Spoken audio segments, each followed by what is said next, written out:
It is 6:33 on Monday, January 7th, 2019. We're going to call the first school committee meeting of 2019 to order.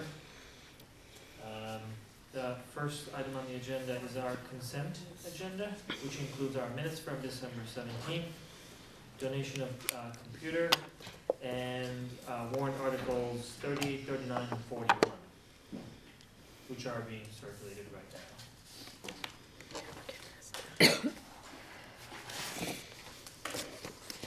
So I would like to take a brief moment here to look at the donations one because, oh, actually this is very short. All right, good. I like that, Dave.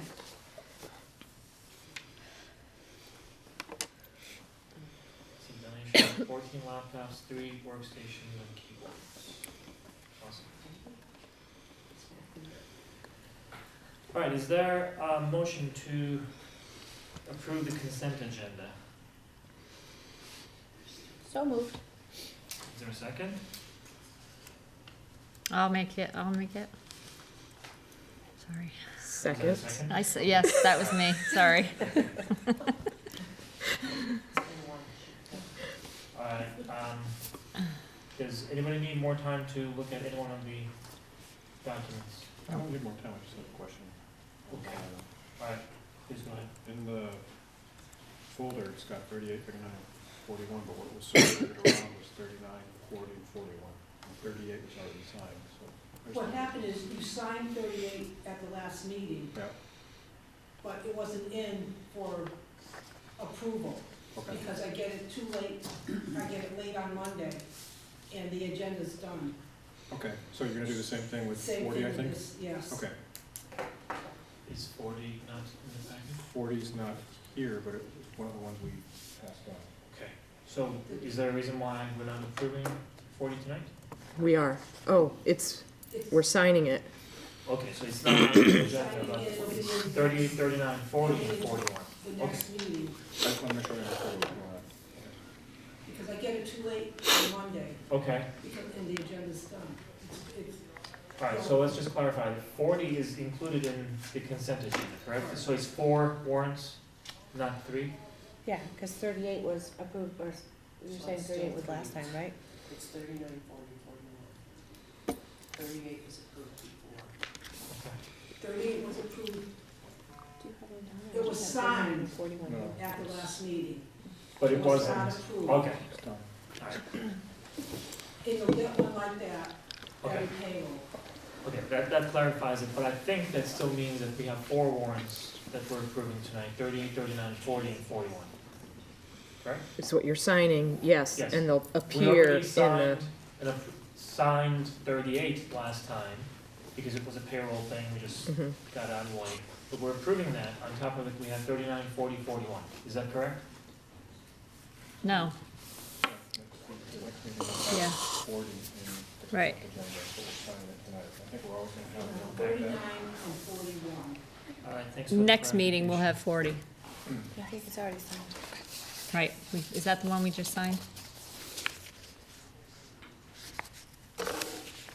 the payroll warrant is 42, yes. That's 42, I believe. Mm-hmm.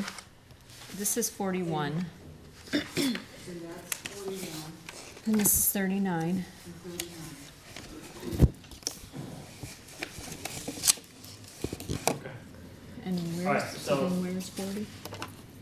Warrant articles 38, 39, 41, minutes and then donations. We have a motion and second. All in favor to approve, please say aye. Aye. Thank you. Visitors' comments?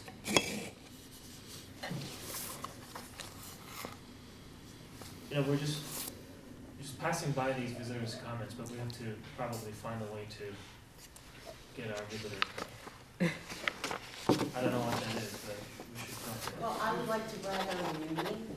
Where's, The Granby Educators Association was able to, purchase personal care items that go in. Yeah, so these are- That go home, these are usually on payroll Fridays, but before warrants. Christmas, there was shampoo, 40 is deodorant, expense toothpaste, warrant.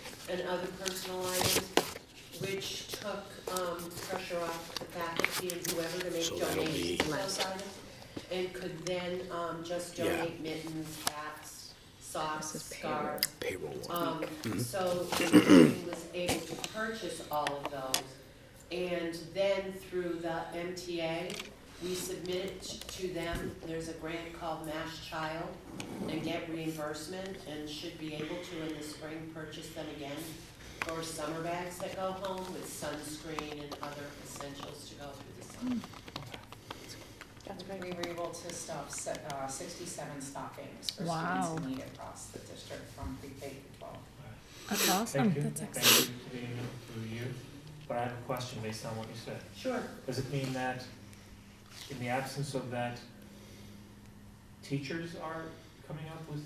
Faculty is donating things, hats, they donated mittens, hats.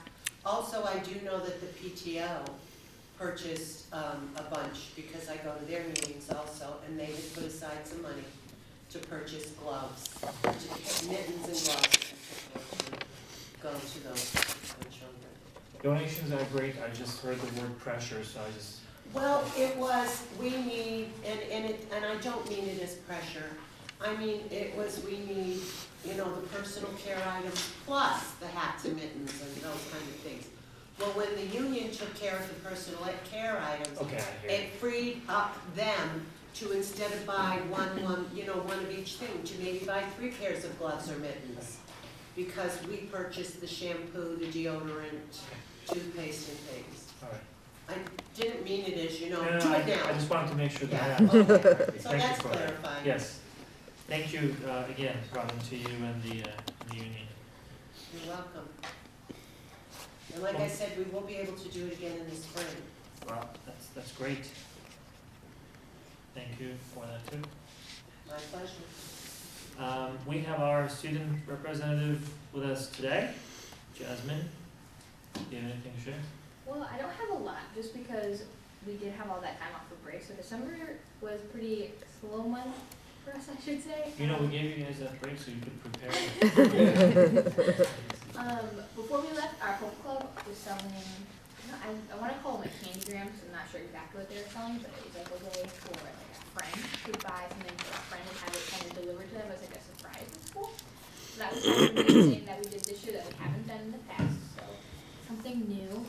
I'm not entirely sure how successful that was, because I'm not in the club anymore, but I didn't see a lot of them getting delivered, but I hope that they have to sell those, because I thought it was a neat idea.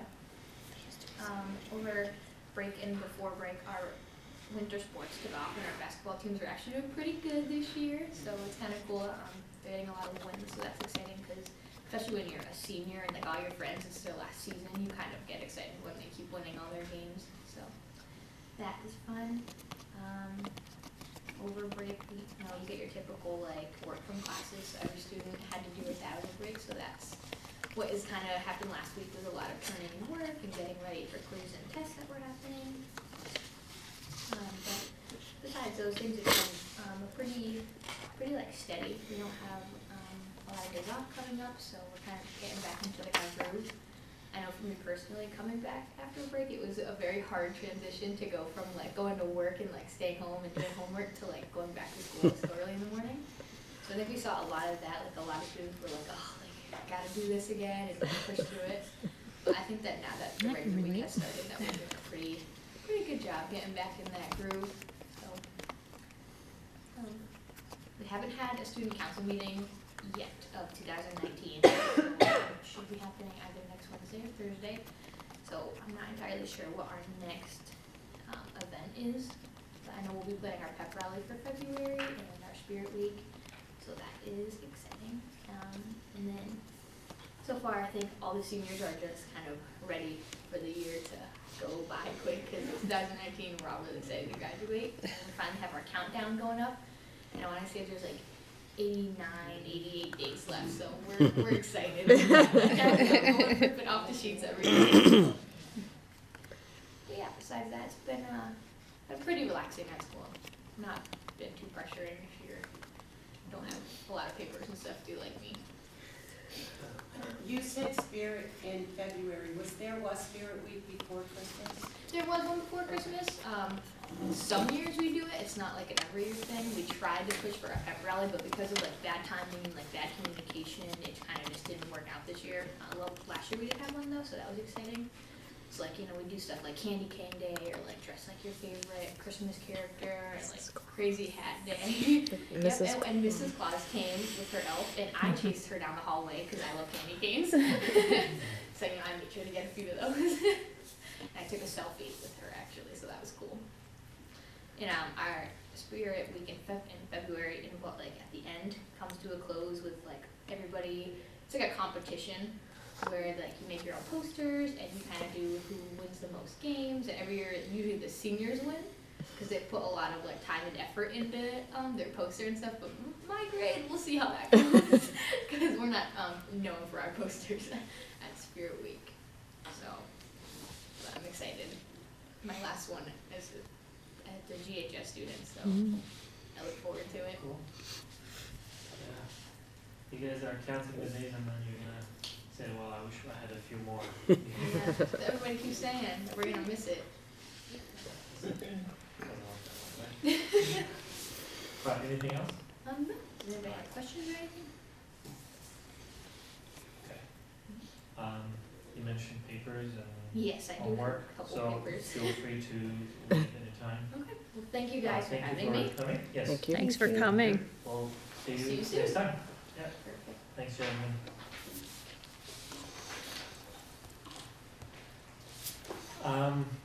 Can we also, since we're, Go ahead.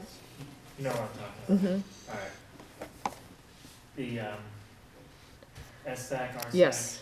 Right. Jordan Healy is collecting the data at this Okay. point, and she will be attending the SAC meeting, I believe, in early February, and then she will be presenting the report around school culture climate. Okay. So very Cool. exciting. I saw her today interviewing staff Oh, based on the survey. So it's really, really cool. great. If- I don't know how many students she's been able to interview. Basically, Jordan did a survey online, and then from that survey is doing a small group, focus groups, trying to gather more information. That's So, great. If there are other students, we typically have more students, at least for the regional. Sure. I'm assuming we must have a couple for state as well. mhm. If they would like to join. Yep. Please ask them to join as well. Any other ideas as to what they would like to hear from the student body?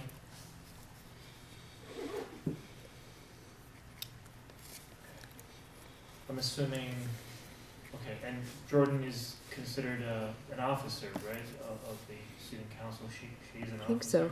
Alright, so Mhm. she can speak to other Mhm. things as well, so between Sure. Jasmine and Jordan, we should Yeah. have. But again, if there are others who can or would like to join us, please let them know that we would love to see them.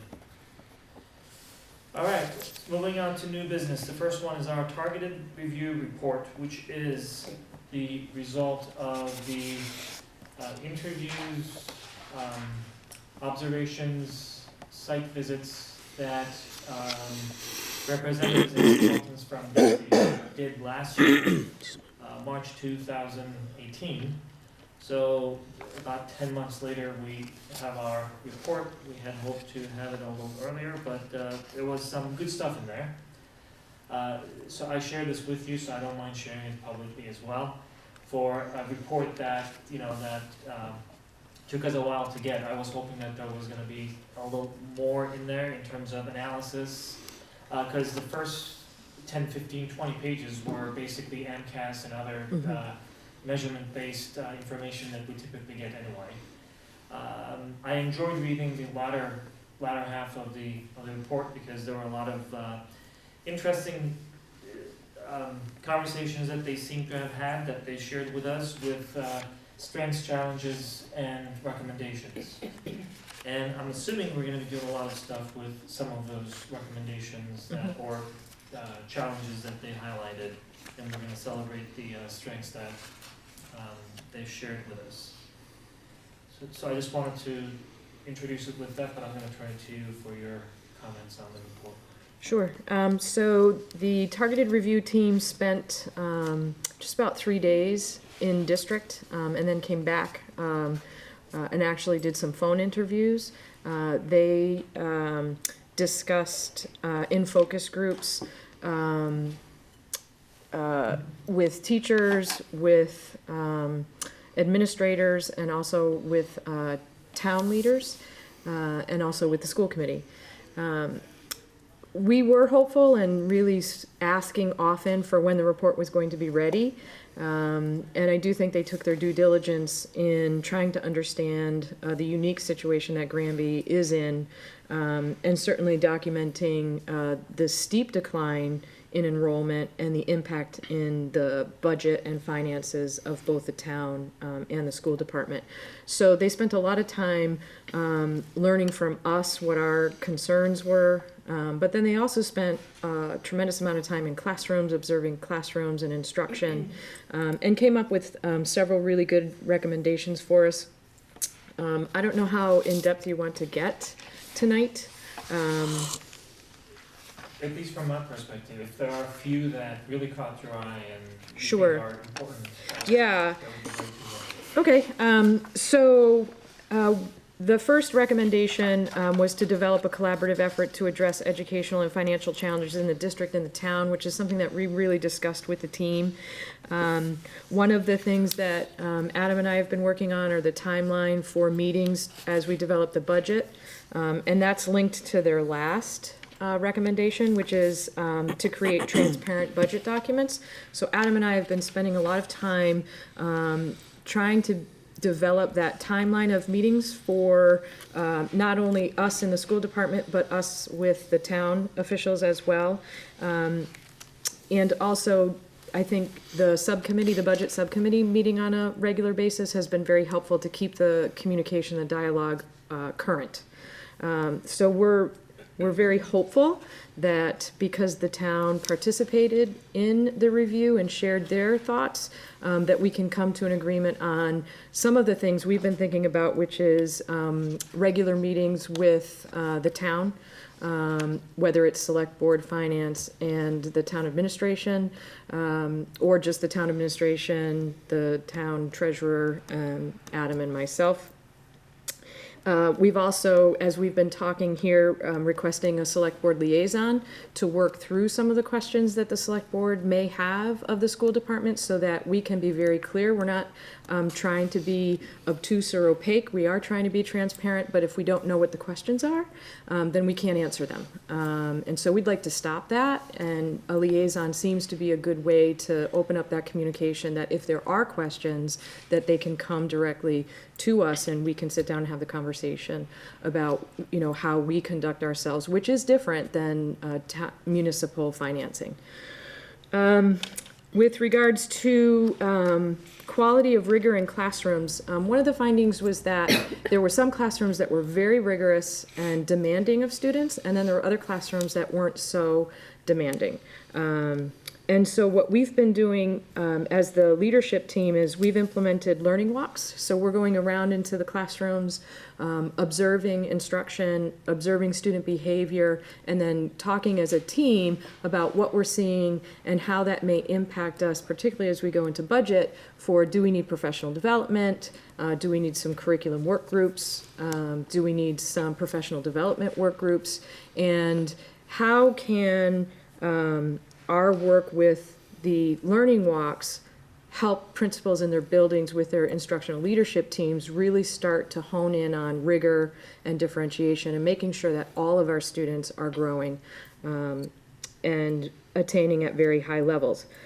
With that said, the committee's approval of the assessment system will be very important as we move to look at rigor and look at student achievement for all of our students, and really having the conversations about every student in every classroom every day. Every student being asked to think deeply, think critically, be creative, and work at a level that they can not only do independently, but at the next level with support. So those are the conversations we're having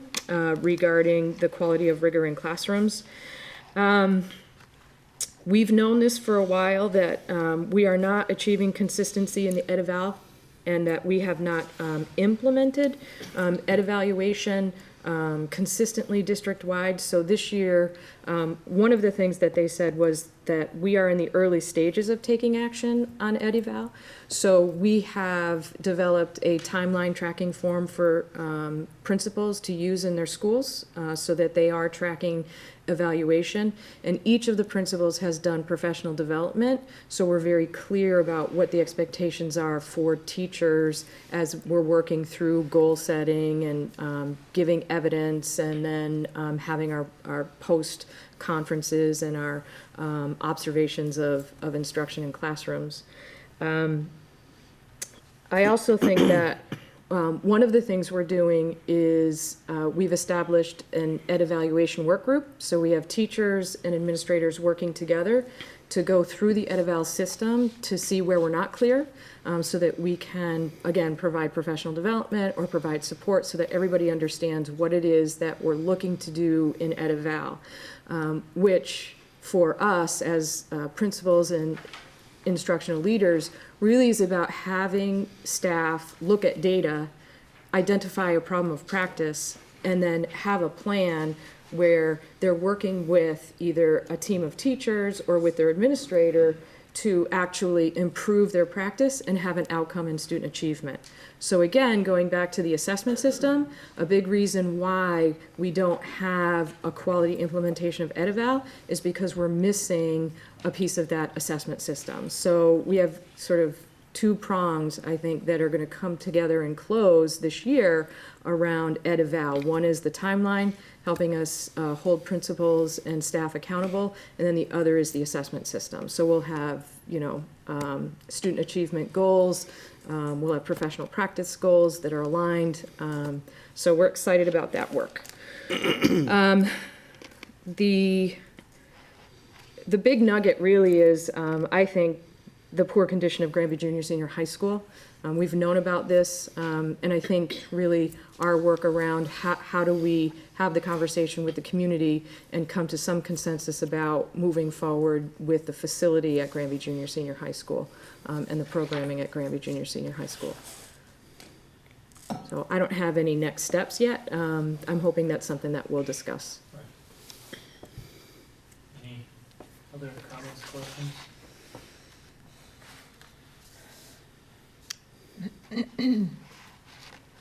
Yeah, I was a little concerned about the instructional piece, especially at the high school, junior, senior high school. That was actually a little surprising to me, that it was that in-depth of a problem. And I was also wondering if the report has yet been sent to the select board or the finance committee, or how, I'm assuming we're going to want to forward that report on, and also post it so everybody can see it. Yeah, I mean, this is. Right, and I think I'm looking for your guidance about how to approach either the select board and the finance committee together. Do we call a meeting? I'm sort of looking for some insight from you folks about that. Because we'll be presenting it soon to staff. When you present to the staff, is it just a, talk, or are you presenting something like a PowerPoint? We'll share it with Okay.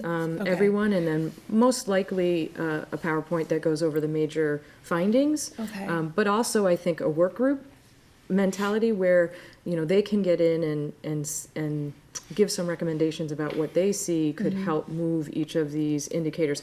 What I didn't talk about were the strengths, and there are many, many strengths in the report. So I didn't go there, but there are many, many, many, many strengths that we should be very proud of.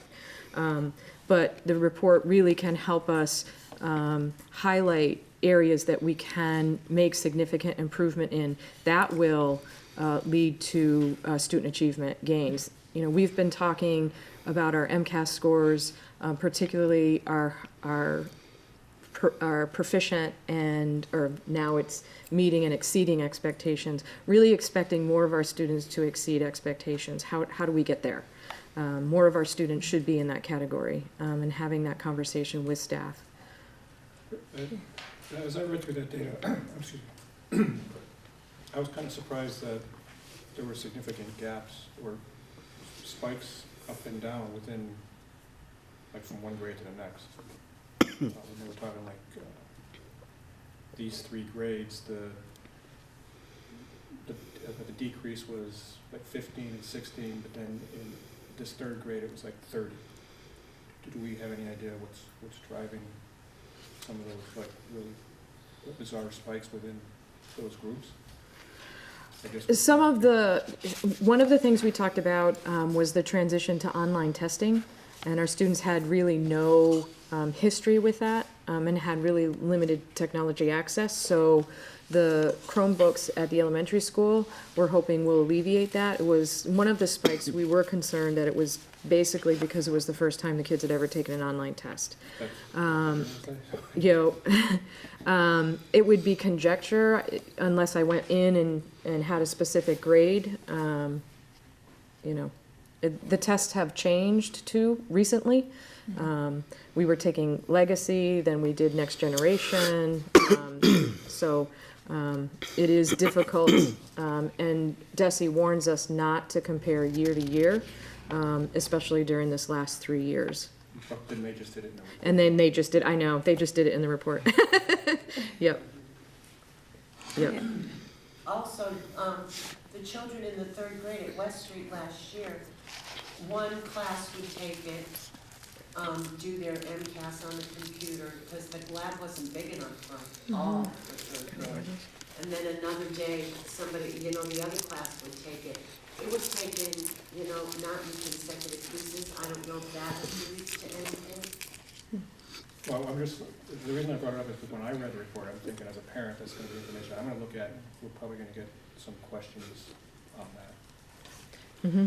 Yeah, I just think if we're gonna publish this online, that we should include a narrative around, because so many of these things, just within 1 year, we've made huge changes in. Right. I know, like you were saying, like there's positive things in here, but there's also things in here that are listed as recommendations that we're well on our way by this, especially already into January. I just want to make sure that we get that out too, that several of their recommendations are kind of in hand, I guess. Yeah, I was going to say some of the recommendations are some of our goals. Yeah, especially with the business office, having Adam here now. I mean, it's just. Well, that's why I Huge think it's difference. important that we get this published where it needs to be published, because, as wonderful as the growth and the successes are, we do focus on areas of of concern. So, that's Absolutely. just the nature of it. Yep. So we do. I think it's important, even when we're talking about conveying or passing the report along to the select board and FinCom. How do we do that in such a way where we highlight? Because this is a pretty dense report, even though there's some disappointment with the level of depth that we wanted to see. It's a 60-page report. So how do we highlight what needs to be highlighted to other departments? I think the challenge of having a 10-month gap between the time they made the observation and the report is that a lot of things change, and I agree with everything that everyone said. It starts with this dire experience of the enrollment situation, and we're happy to be sitting here today looking at some increase in our enrollment, even though they seem to have been expecting that enrollment would go down. So starting with that, there were a lot of things that I think Jen was saying that we always started working on. And it's important for us to be able to say, here are some of the things that are already in our strategic plan, that are goals, and we're focusing on those. And on some of those, we already are seeing some of the returns. So folks who read this kind of document for the first time don't think that, oh, here's what the state said, everything's going down, there we go again, because there is data-based evidence that we have made improvements on some of these things, even since these observations and interviews. Mhm. That said, they also highlighted some very good opportunities for us that we've been talking about for a while, and the first time you read it, you just say, okay, to what extent? But I think they did a fairly good job of highlighting some of the gaps that we had, and we still continue to have. So the enrollment, I think, was one area where we are making some improvements. We're seeing the impact of that. Hopefully, we'll see the budgetary impact of that as well. Educator evaluation, they're absolutely right on time, but it's something that we've been talking about to change. Strategic plan, they mentioned it, but we already finalized and then put it in action. The challenge with the strategic plan, any strategic plan, is that if you have a master plan, strategic plan, it sits on the shelf, it doesn't mean anything at all. We could just write it on a weekend and then call it a plan and do nothing about it. There was a lot of effort that went into it. How does that really help us address some of the issues that are raised in this report? That's intriguing to me, and I think you were saying that they have some of our goals in there, exactly. And not knowing it, they put it there, so it's good to have. The professional development things that they mentioned, some were okay, some were not, but I took the strength side of it because it's been a challenge for us for a long time. They gave us some ideas, some suggestions, but I think we are now focusing, at least partially, in the way they would like the district to focus on professional development, which is critically important for a lot of things that we do, in fact, everything that we do. The key thing that I got in terms of instruction was inconsistency. They had a lot of good examples, from classroom to classroom. They were seeing some student engagement very nicely in one classroom, and they were seeing the lecture style instruction in the next classroom, obviously in different buildings and all that. But it is something that we've been talking about, and that's something that we really need to change, because we think that the future of education in this district and elsewhere will depend on how we are able to engage students, and that was one of the key words that they used. In terms of the strengths that I saw, one of them was collaboration or partnership within the administrative team. Even though they are fairly new to the district, they highlighted. So it was good to see. Our opportunities are still on the collaboration with the town, communication with the community side. Regardless of what we say, how well we have done last year compared to the previous year, there are still major gaps that we need to address. The quarterly meetings that we need to do. Adam has a very nice budget calendar, which includes multiple meetings with the finance committee and select board and the school committee that are upcoming. In fact, the first one I think is this month, late. The budget documentation is something that we really have to work on. Because to be very honest, they pop up on our website and then they disappear. I went back to find them, I couldn't find them. So if we can't, folks would have some difficulty.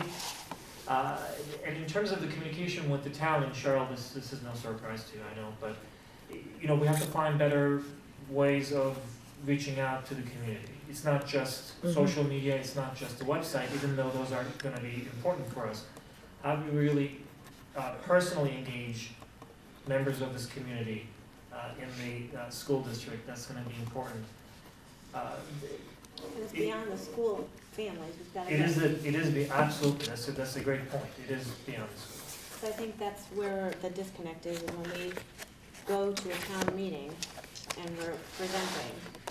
And I haven't been on the school committee yet when we've been in a town meeting, but stuff comes out and I know the collaboration piece will help, but it always feels like people that I'm sitting around feel like they're hearing this information for the first time or seeing it for the first time. So the school families know, but it's the people that are outside of the school. So because they're not as connected, but it impacts them. So I don't know what the answer is, but I think that's one of the areas that we really need to try to pinpoint is to get get that information out in either a different way or a better way or more often or something.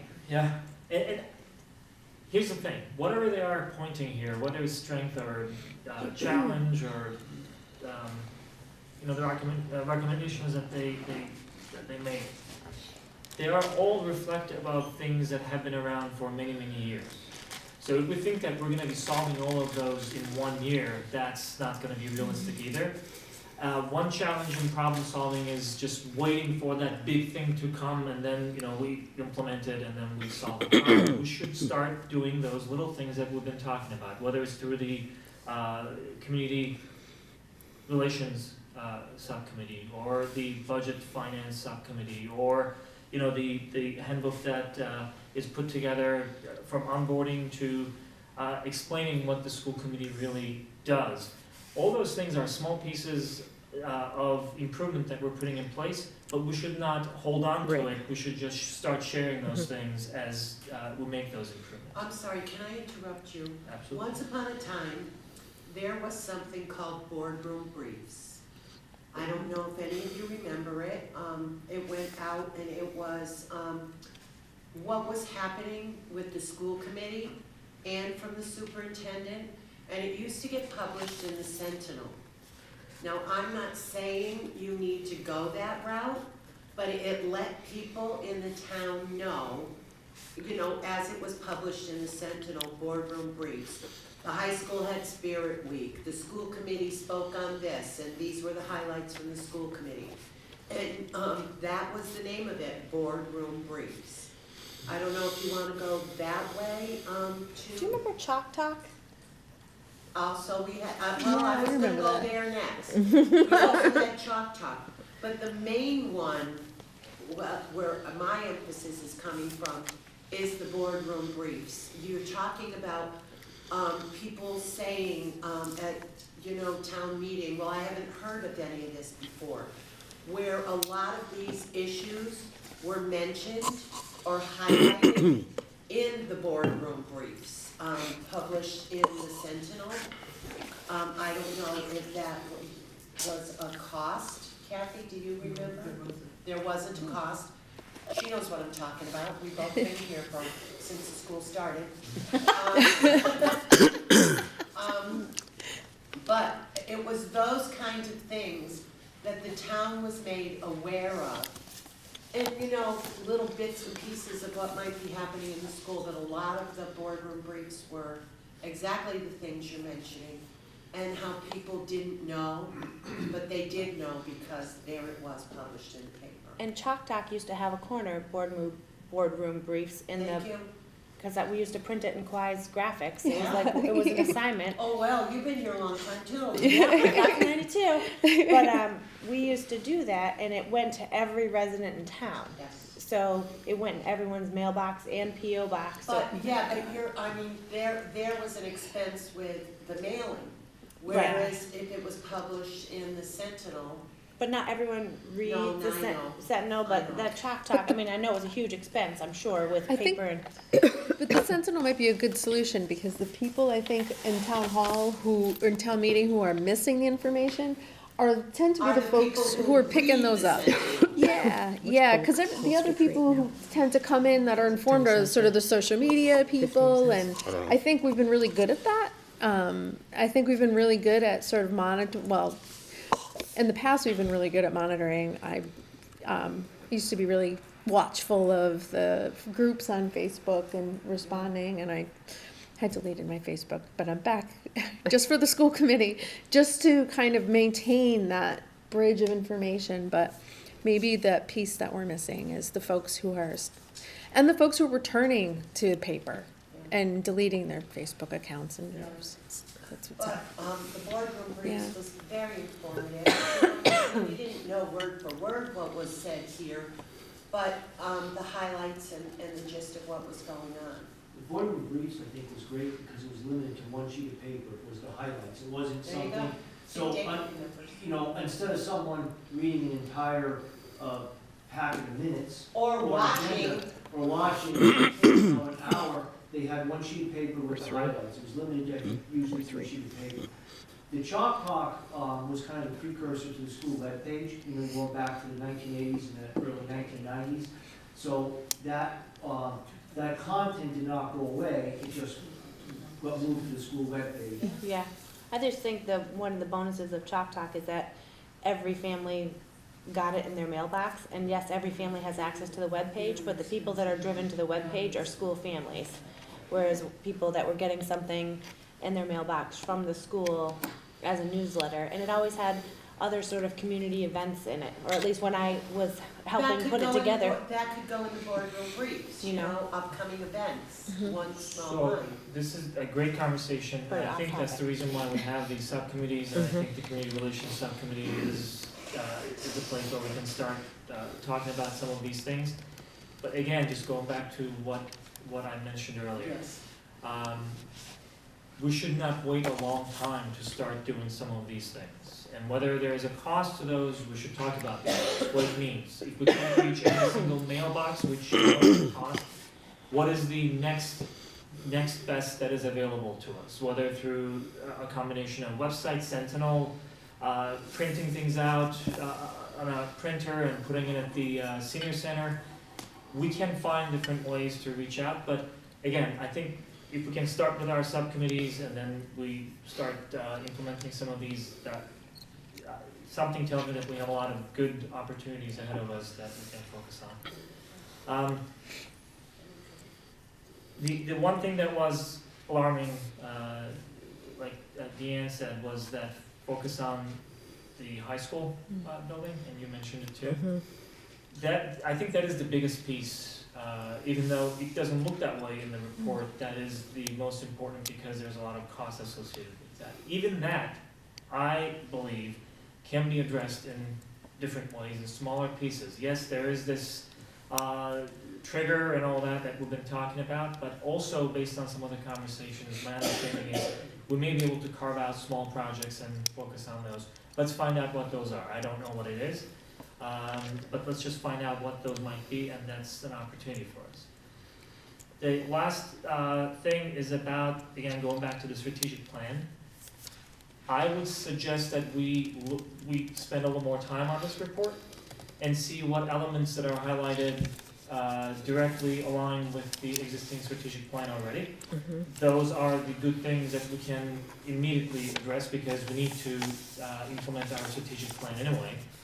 And then if we can divide the remainder into topics or themes, and then take them separately, each one, to solve each one of those problems separately, I think that gives us an opportunity to slowly, make the improvements that they seem to expect us to make. So if we were to forward this report to, whomever you think needs to get the report, I would recommend that there's maybe a one-page summary or addendum to whatever's been done in the 10 months.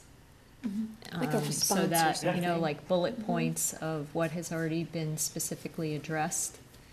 And then also maybe highlighting, drawing FinCom Select Board's attention, Chris's attention to page 20, or 21, where leadership and governance and the contextual background, and then the recommendations, strengths, recommendations, all of that. So that, if they don't want to specifically read a 60-page document, then at least they can read what pertains to the town. And the school part. Big glowing letters and bold highlights that dances off the page about the high school. Well, again, I think as long as it's specifically spelled out and bulleted, because I think the expectation, to expect them to read a 60-page document. Right, no, I'm just saying that first part where they talk about the building, Granby Junior Senior High School. I think we need to present that because now it's a third party. It's not us against them. It's here's a group that's saying this is an issue. It gives us more, I don't know what the word is. Well, and I think that there's agreement town-wide. I think that where there's some tension is what are the next steps? how do we address the How do we problem? pay for it? And how do we pay for it? Yeah. So what's the solution? How do we get there? And I think that's a town conversation, you know? And I think And they how did do, a how good do we job. have that conversation? And they did not say that that conversation is interrupted, or, you know, this side of the town is not getting engaged in it. They really equally shared that responsibility. I have to agree with that. Some of the things that they highlighted are things that we talked about last year, you know, from line item budgets, which, you know, we were trying to understand what it was, but it was a request. So they did a good job doing what a consultant would do. What they heard, they shared back with us, saying this is what we heard from all these stakeholders.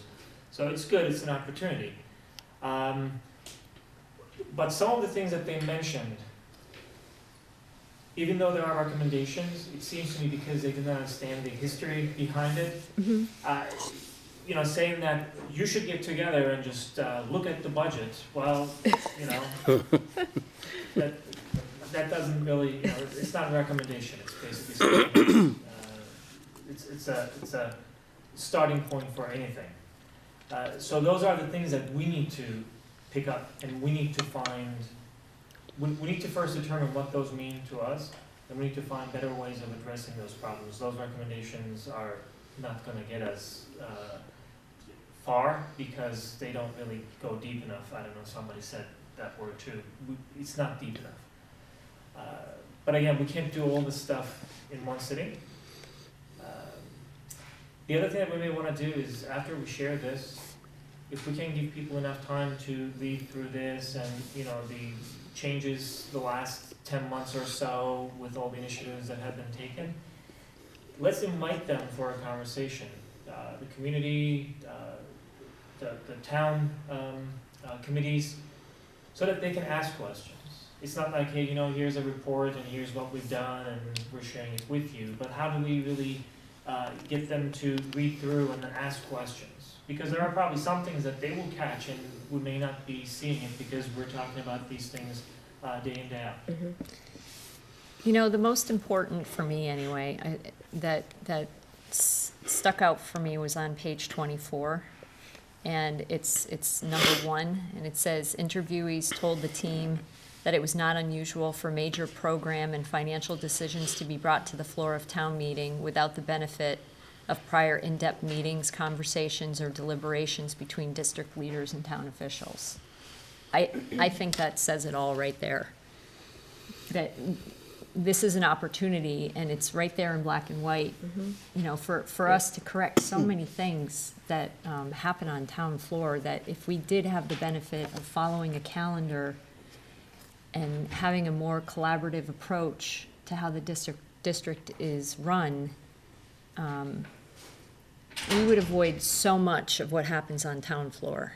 So I think it's wonderful that we get the public involved and all of that. I'm just not sure that's the priority. I'm not sure that's priority number 1. You know, I think it's important for us to take this document and really prioritize how and what we want to take from this. I think, I like what you said. I think kind of prioritizing our working relationship with the select board is probably one of the most important things we could do as a board. I'm thinking, giving that a lot of thought lately.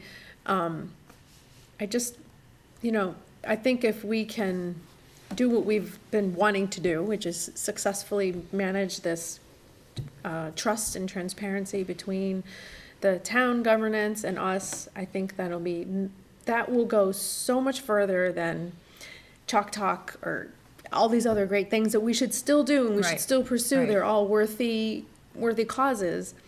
But knowing that the 3 select board members are the 3 people that the town has chosen to trust with their leadership, that's who we have to go to at every turn, at whatever we have to do to finally fix this. And this kind of just drove it home for us, I think. I don't think it has to be one or the other. I think it's the whole package, and Yep. We have to find a way to stay close to the community. The other thing that I liked about this they have recommended resources, Yes. which I don't understand why those things are not really available to every school community, or whatever, with a lot of readings. I've already downloaded some of those. You know, if this is available for people to learn from others' experience, or, you know, they compiled all these different, policies and suggestions. If there's a way for us to really create a section in our shared drive to put some of these things, which are, I think, great readings, that would be awesome. When they sent the report, there are actually resources to help implement recommendations and, to your point, prioritize next steps. And DESE will actually send out folks to sort of facilitate that conversation. And that may be something that we want to consider, having select board, finance, and us really go through that process with them, facilitated, you know, by that third party that's neutral and can help, you know, help us all understand the perspectives that we're bringing to the table. We have an extra week because we don't meet on Monday, Martin Luther King Day. So the 28th, we can certainly put this back on as we've given it more thought and maybe some implementation and next steps. Yeah. Let's do that. If we're gonna have, as it is on the budget calendar, if we're gonna have that meeting with the select board and finance committee, let's just make sure that they have this before that meeting as well. If there is anything that catches their eye, we can talk about that. Because that first meeting will not really have a lot of concrete number, it seems, because we're expecting the governor's budget to come out a few days before that, so we're not gonna be able to do much. But we wanna make sure that we understand what their concerns are and thoughts are as we start that process. And this will be the earliest, by the way, that we are starting the process, as far as I remember. And on top of that, we were thinking about starting this even earlier. Unfortunately, you know, the time that needed to be spent on closing FY18, and then some work that needed to be done for FY19 just didn't allow us to start focusing on FY20. Still, we're ahead of that calendar, so it's good. And just so the committee knows, principals and department heads, so special education, nurse leader, facilities, have all given their goods and services budgets. I've discussed those with Adam, and this week we have meetings with each of the department heads to go through them so that we understand very clearly what the asks are and if there are any savings or reductions in any of the expenditures or the requests. So we are well ahead of schedule with that regard. And then we're also working on positional control to make sure that every salary is accounted for, every coach is accounted for, every longevity is accounted for before we even enter into creating the whole budget. So we're well ahead and in a much more secure footing foundation to move forward. So just something you said, you wanted to share this with the select board and this committee starting the month. Was that with or without the little write-up? I don't know how difficult it's gonna be for us to put that little write-up together. I mean, really, it's my notes that I just spoke to introduce. Yeah, with the minutes. I just thought it would be a mistake to share Yeah. some sort of a Yeah, little. with the Yep. Okay. Good question. I did have a question on one of the tables on page 6 of this report. Page 6? Yeah.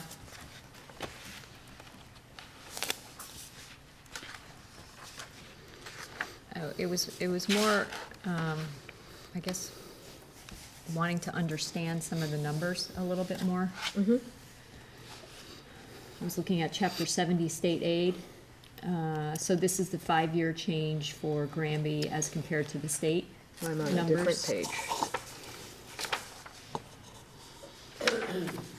Google Docs Keep going version of it? towards the front. I don't know, Because it's page just. 6 has recommendations. I don't know what I'm looking at here. Yeah, it is a Google Docs version. This one. Okay. So you have it there? Yes. Okay, so I was just looking at the Chapter 70 state aid. We, for Granby, over the last 5 years, 2013 through 2017, was up 2.4% versus the state average of 10.9%. And yet, Chapter 70 state aid per foundation enrollment, that's, I wanted a little more clarification on. I'm not exactly sure what that means, because our number was higher than the state average. So, my understanding, and I'm gonna say this, and then I'm gonna go do my research and come back to you on the 28th, but my understanding is we are held harmless to a certain degree for declining enrollment, but not for all of our declining enrollment. So the Chapter 70 aid per foundation enrollment includes some sort of variable for being held harmless. So there's additional state aid that's based on foundation, but because our decline was so significant, it didn't keep us flatly funded. Okay. But I'm gonna say that, and my mentor would say, don't ever do that, but I'm gonna do it, because I'm pretty sure that's the answer. But we'll come back, and make sure. And then the required net school spending, ours is 2.2%, and the state average being 8.2%. Seemed like quite a, So, I'm just gonna chime in here.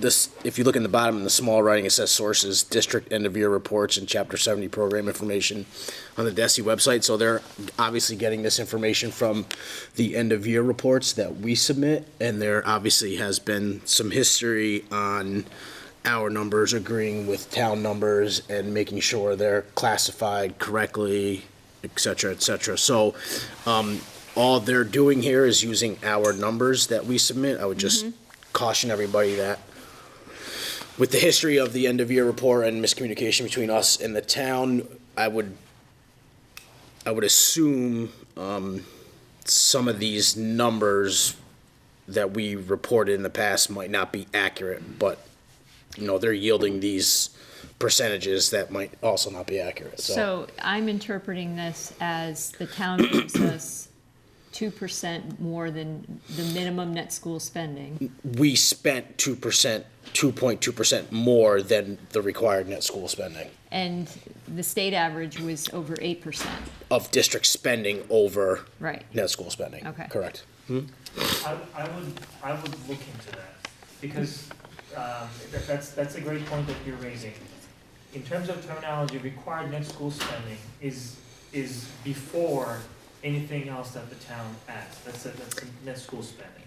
So I think what they're pointing to is the total budget, basically, town plus state, when we put it together, how that amount is growing. And it makes sense that our amount is growing a little more slowly than the state's because of the decline in enrollment, and the fact that per foundation student aid is growing faster than the state is because our enrollment was declining faster than the state average, and therefore, when you divide it by the number of students, it makes it look like you now have a lot larger number. So it is almost a, fallacy of math kind of Yeah. thing.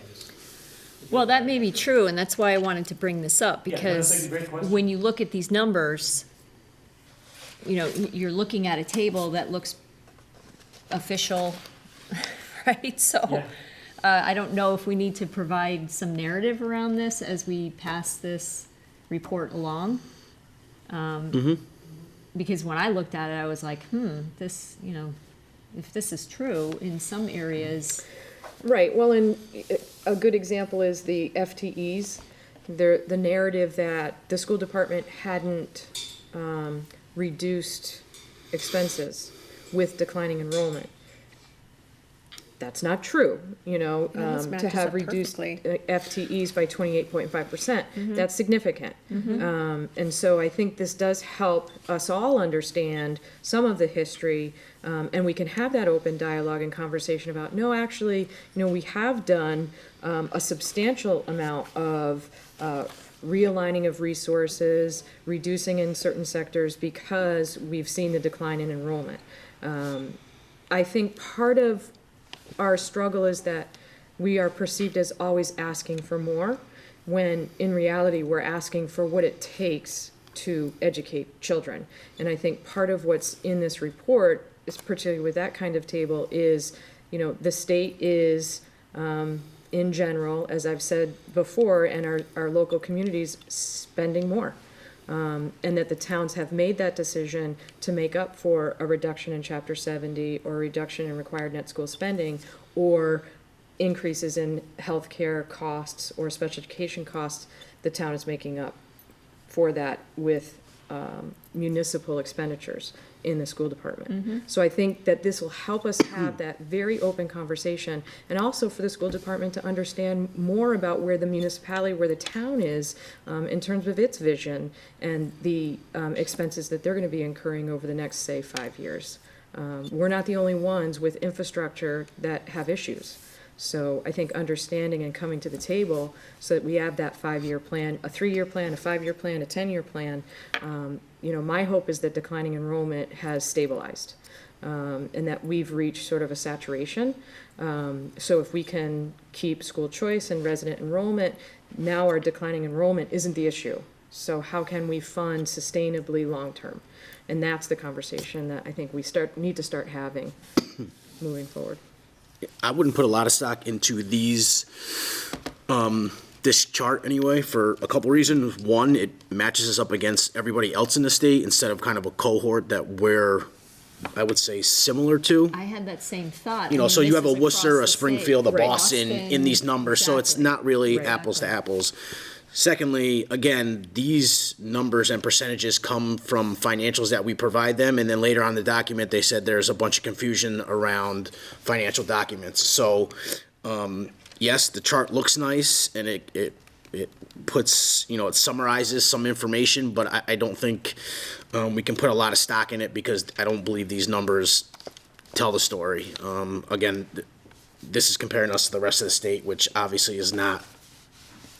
So then It makes for a good chart, but it's just not accurate. You know, they should be It comparing doesn't- us to yeah, it like doesn't towns and tell the- districts. The real Yeah. story that we've been trying to tell when we look at our local districts close by, but also our DART districts that may not be geographically close to us, but are very similar to us in terms of our student demographic, in terms of the makeup of the town.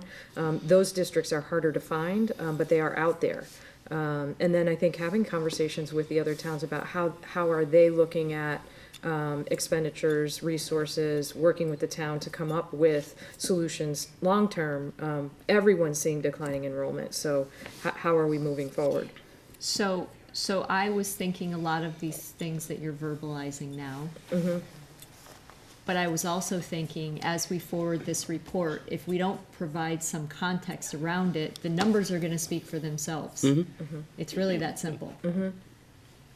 You understand it, Right. and we understand it because we live it. Yep. But, you know, other people, you know, that was my first thought, was, wait a minute, state, they're comparing us to schools in, you know, the North Shore and Boston and, so again, it's what kind of context do you want to provide as we're forwarding this report? And how do we want to, you know, how can we sit down and have a conversation? In what form, in what way do you want to do that? Right. Because I don't think just forwarding the report is necessarily going to be beneficial without some narrative around it. Okay, good conversation. Anything else as we wrap this one? Or we're gonna have more conversations on the 28th? Alright. Okay, so, let's go to the second item on the new business, headlight policy revision. So we've been having a couple cases of head lice across the district, not a lot, but some things have come up that have caused the nursing staff to start looking at the current policy and seeing what's more of a current evidence-based practice.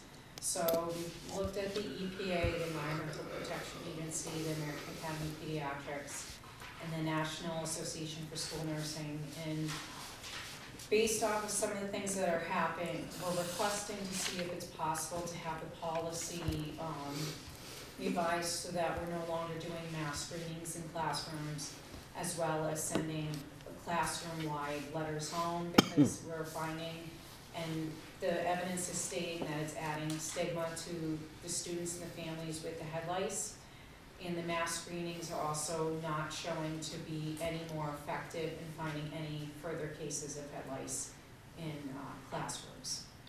So that's based off of the recommendations that they that I've included in the thing here. But we want to make sure that our kids who are having this medical condition, because again, it's a public health matter that's coming into the schools, is not impacting their ability to learn, and they're still being able to be cared for, but not feeling like they're being singled out because of what's going on.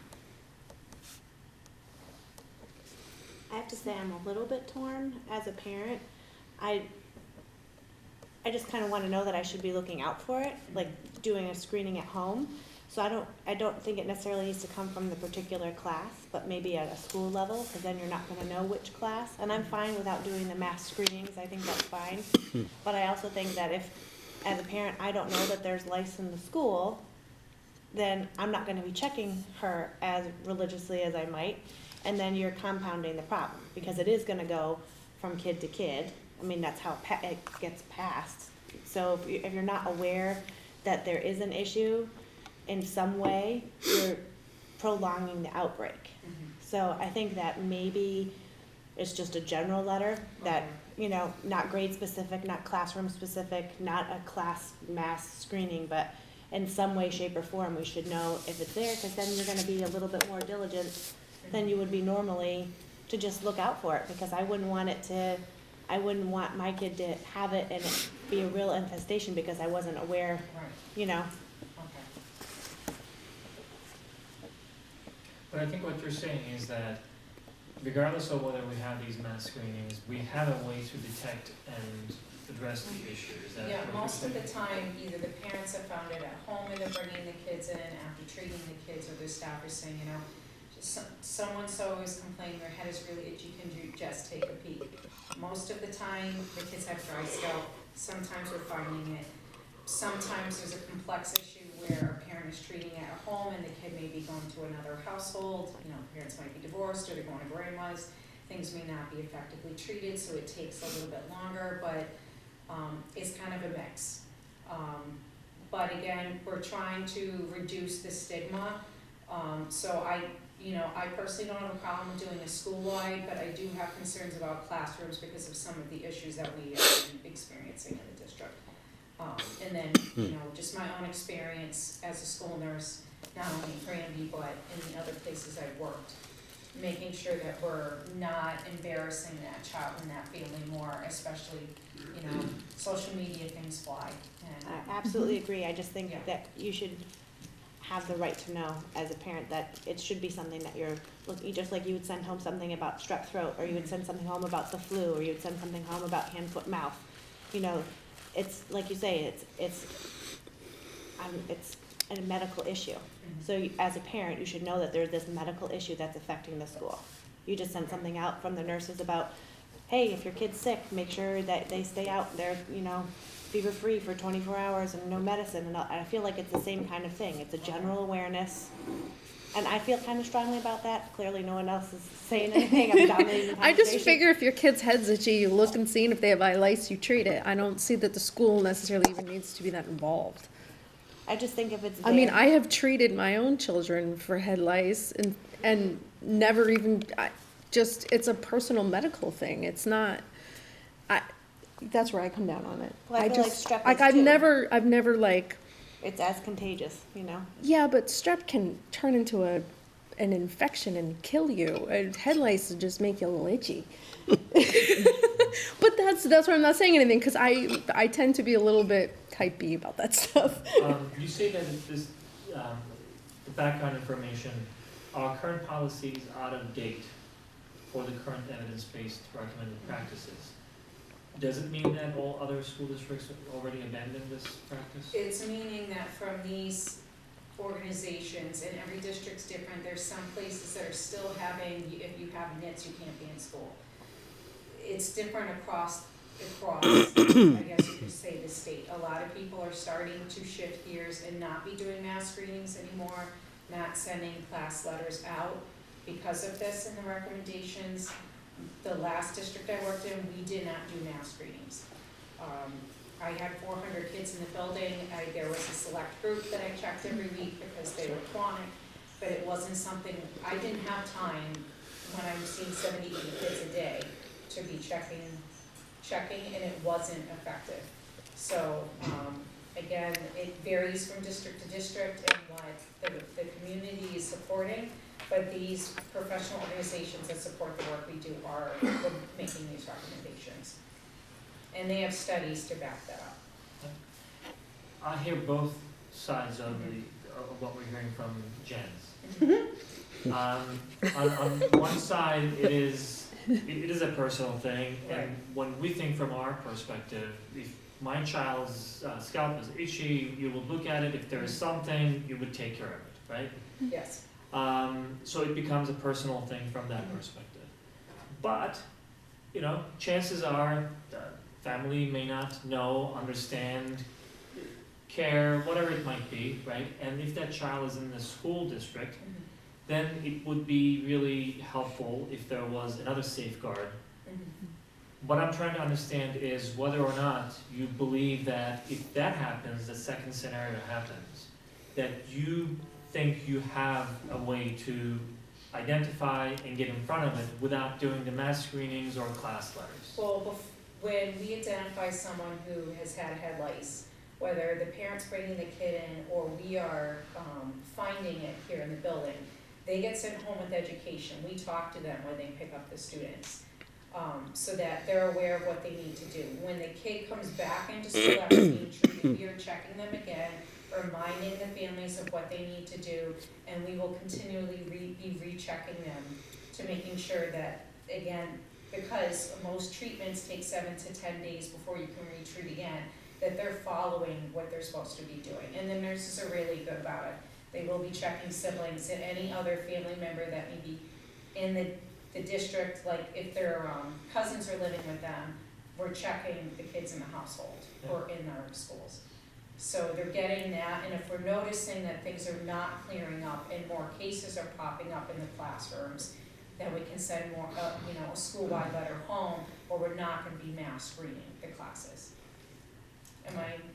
No, you make sense. It's just that I think I have a small disconnect there, Okay. which is the stigma part of it, right? Just we don't really want these young children to feel like they are singled out. We don't want them to be embarrassed, and I'm completely on the same page. That's a great endeavor. That's good. But if we identify it, and if the child is sent to his or her home with a letter saying, look, we found something, please help us take care of it, and the child comes back, and you say that you keep on checking, how do we do that in a way that is not really getting to that point of stigma? So the kids normally are coming off the bus, they're going right into the clinic, or we're not pulling them out in the middle of the day to check them. Most of the time, it's kind of like in their transition of the day, where it's not going to be as noticed while you're down in the clinic. Okay. That's normally how we've been doing it, unless the parent is bringing their student in. I always close the door, we pull the blinds. No other student is in the clinic when we're checking kids. So that way, that's still being protected, and the student is as well. So right now, the way the policy is, if you find a student that has head lice, you notify the parents, the student has to stay home until they get their first treatment, but you do not notify the school that there's a case of head lice that has been found. Unless we're finding like more than one.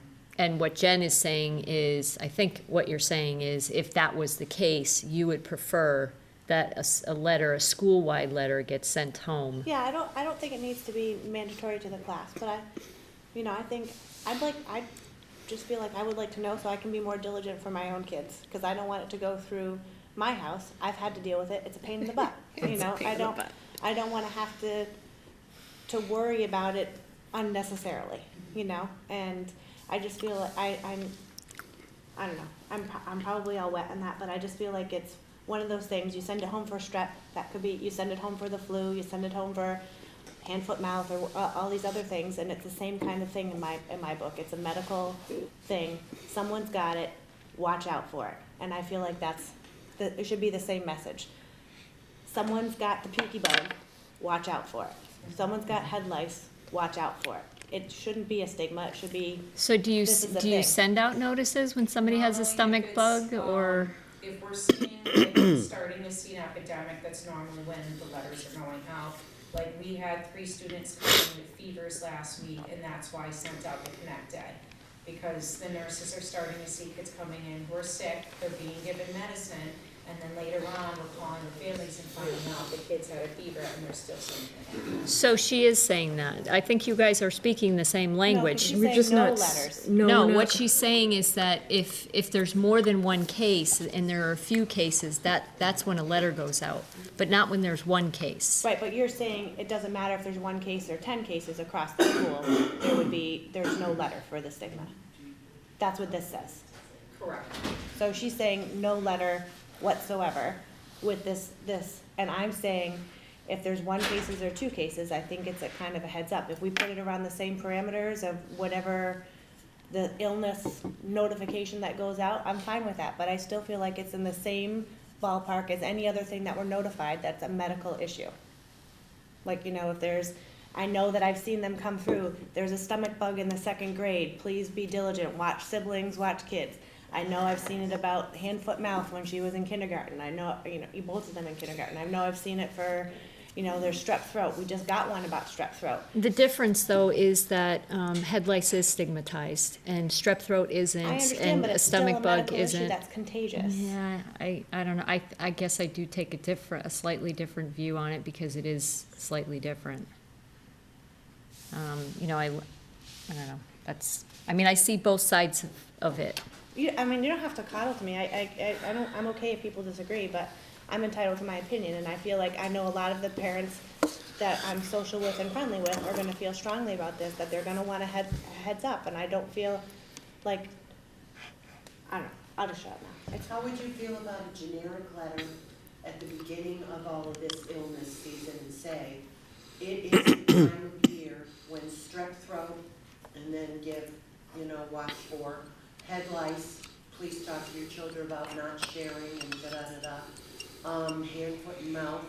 I mean, couldn't there be a kind of generic letter that lists these and this is what, watch out for? Hello, this is the season. But head lice doesn't really have a season. No. No, I know. And there's a lot of misconceptions, you know, so the kids laugh at me, but I call it an equal opportunity parasite. It doesn't matter how clean you are, Mm-hmm. they just want a warm body to hang out in, you know, so. And You know. I get it. I still think that, it's okay. My biggest concern and the nurse's concern is more of the classroom letter. I don't have a problem doing a connected or a general letter out to the school, but the classes is where that individualized And I'm with you on that kids 100%. are being found and things are coming out. So, again, one more disconnect for me then. As Jen said, here, what I read is that you wanted to do away with all letters, but what you're saying, as a maybe middle road, Right. we can keep the school-wide if we see a Yes. couple of cases or more, Yes. but not the classroom letter. Correct. Okay. I'm Makes willing sense. to compromise because I understand both pieces. I am a parent. I've experienced it as a parent and as a school nurse. It is not fun on either end, trust me. But again, I want to protect those kids and make sure that we can still get the message out without, okay, Johnny's got this, Sally's got that. We're still protecting their privacy, but still making people aware there is a public health issue going on. So I'm willing to do that. I think more or less, we were trying to say similar things, and I think there's the agreement that at the classroom level, none of us says Oh, that's absolutely. I don't a think good that's- thing, or, so going back down to the broader letter, would that be building-based or district? Well, it will depend if there's siblings at both schools. If there are and they're found to be at both schools, it would go out to both schools. Okay, We do see that from time to time. Most of the time, I'll be honest, it's at the elementary level. They just, you know, they're sharing hats, they're doing stuff. The older kids tend to know, and they're creepy, and they're kind of like, they stand off because they know that stuff's creepy, so they're not sharing things. But at this level, they're kind of, you know. But again, we've seen it at both, so it will depend, I guess, on the circumstances. all right. Is that? Yes, it Okay. does answer my question, and with that, at least from my perspective, that there would be, when we start seeing these cases, I don't know what that threshold should be, that's up to everyone as well. With that threshold, we send a broad communication to households. If it's isolated to one building, we would only send Correct, to households associated with that building. correct. But if we know that there is a possibility of having it on both sides, we send it to everyone in the district. Correct. And most of the time, if the parents have kids at both and they're getting it here, they're gonna be checking the sibling anyways, I'll be honest with you. But again, if we're seeing that it is impacting both schools, they will both get it. Okay. How does that sound to everyone? Mhm. Okay. So the policy that you shared with us, the revision doesn't say that. How should we do that? Should we just amend it right now and then approve as amended? Okay. I also would like to know what you would like as a threshold. Great question. And I kind of feel weird answering that because I don't know what that threshold should be. Is it 1 or is it 10 or some number? Sometimes we have one case and that's it for a while. Sometimes we have 2 or 3 and then that's it. It depends. It's not the same across the board at times. It just, sometimes the kids aren't even getting it from here. They're going and staying with someone else's house and they're picking it up from a relative there. They come in, they get treated, we're done. It's really individualized. Maybe use the same threshold that you use when you send out the other notifications, when it's becoming apparent that it's spreading. Okay. You In know, other suddenly- words, use your clinical judgment. You know, you suddenly have 3 cases, and like each of the classrooms, it's, you know, it's no longer just a small issue. Okay.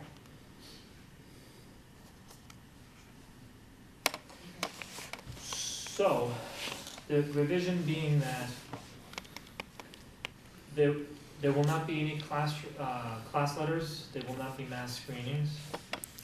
However, there will be continued screenings the way you are doing it. Yep. And if you do see that We're seeing there are- trends. there are more than one cases that are spreading, we will send letters either at the building level or district-wide. Okay, I don't know if that is good enough of an amendment. That's a mouthful of an amendment. Hmm? That's a mouthful of an It is a amendment. mouthful of amendment. Well, the policy's 2 pages long, so it's. So this was, in fact, your overview, we did not see the policy yet. There? Correct. I have the policy here, the old one, so I can edit it and send it, Okay. if that's okay. How quickly do you need this approved? Let me ask it this way. Would it be okay if we approved it on the 28th? Or would it be too late? Yes, that's fine. Okay, so let's just do that, let's amend it with this conversation and then approve it on the 28th. Okay. Everybody's good with that? Nancy, does that Yes, answer thank your you. perspective? Okay. Was there anything else? And sorry, we probably should have reversed the order of things and should not That's have okay, made it that's okay. wait this long, but, While Nancy's here, can I just jump to my superintendent Yes, update? Because I please. only have really one thing. yeah. It was a short week, as Jasmine discussed. We are inviting community members, family members, students, who have a specific concern about the change to the wellness policy, particularly caffeinated beverages, to the next wellness committee, which is March 6th at 2:45 2:45. here at the East Meadow Library. And encouraging anyone who may not be able to make that date, certainly to come see Nancy or myself, to have a conversation, or send us an email with your concerns. Really, the way to open up that conversation is at the Wellness Committee. And should we have a large group come, we would like to have breakout sessions and let people discuss with members of the Wellness Committee what the concerns are. So we have not heard much coming to the principal level or the nurse leader level, but there is still some discussion, I think, out in the community. So if those people could come and let us know at the Wellness Committee on March 6th, 2:45. It was wrong, it's not here, it's next door. Next door. is library. Next door, the Granby Junior Senior High School Media Center, we would much appreciate that. Do you mind if I ask this question? Yes, I do mind. I know that there's a cadence, I was gonna say. I know that there's a cadence to these meetings, but would it help us if we had that next meeting a little earlier then, if we're gonna be having this conversation? Because March 6th is, I mean, that's fine too, Oh. but it's 2 months away. Maybe in February? To be here for school committee? A Wellness Committee meeting in between, before We will need March. I will have to inform the committee and post it on our website and get everyone involved. There's a large group, so I have to make sure that they're aware that we are adding a date, which normally we only have for a year. Okay. So, Yeah, I was even thinking that maybe that March date can be switched to a February date so that we can have the conversation sooner than later.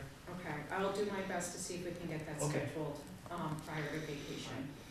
Okay, so latest would be that date if, the majority of your committee cannot make it, but if we can pull it to an earlier date, that would be I'll be great. honest with you, lately, we've only had the nursing staff and Carol Hepworth, no one else is coming. I think we had one guidance counselor at the last 2 meetings. So they're, publicized, on the website. I did connect Ed's this last one. I just came back from medical leave, so I didn't have a chance to, but historically, they're not well attended. Do you think So it's the time? sorry. I don't know if it's a time thing, it's a mix. I'll be honest with you, the staff don't wanna come in once the school day's over, so it's, That's a tough a multi-bag of issues. Yeah, that's a double-edged sword, because it's Yeah, tough for parents that are working until 5 to be able to leave to Yeah. go to a meeting that they might be yeah, interested in. yeah. And I get the staff not wanting to come back, because I wouldn't Yeah. want to go back to work either. So this, Is that meeting open to the, high school kids? It's open to Yes. anybody, it's always Yes. open to students. Could, the principal at the high school post it in Yes. his, We will. because I think you will get a student attendance. He has been posting it in the RAM report since September, so the families are getting the dates. yeah, Um, first of all, thank you for this solution. I think it's the best way to get everyone's input directly. And that, that word transparency that was in the report, this is a good example of making it as transparent as possible and getting direct input from everyone. Because it seems like there's some conversation out there, whether it's among students or members of the community, so this is a good way of addressing it. Going back to what Jen was asking, typically, you guys do a great job holding your meetings and then coming up with recommendations, and then it comes to the school committee, we talk about it, we approve or ask questions. Given that this is a little bit different than the other one, This time? and understanding that folks don't wanna stay after school day is over, if there is an opportunity to push it to a later hour as well, so that, we can have as many people come and take advantage of that conversation, it would be awesome.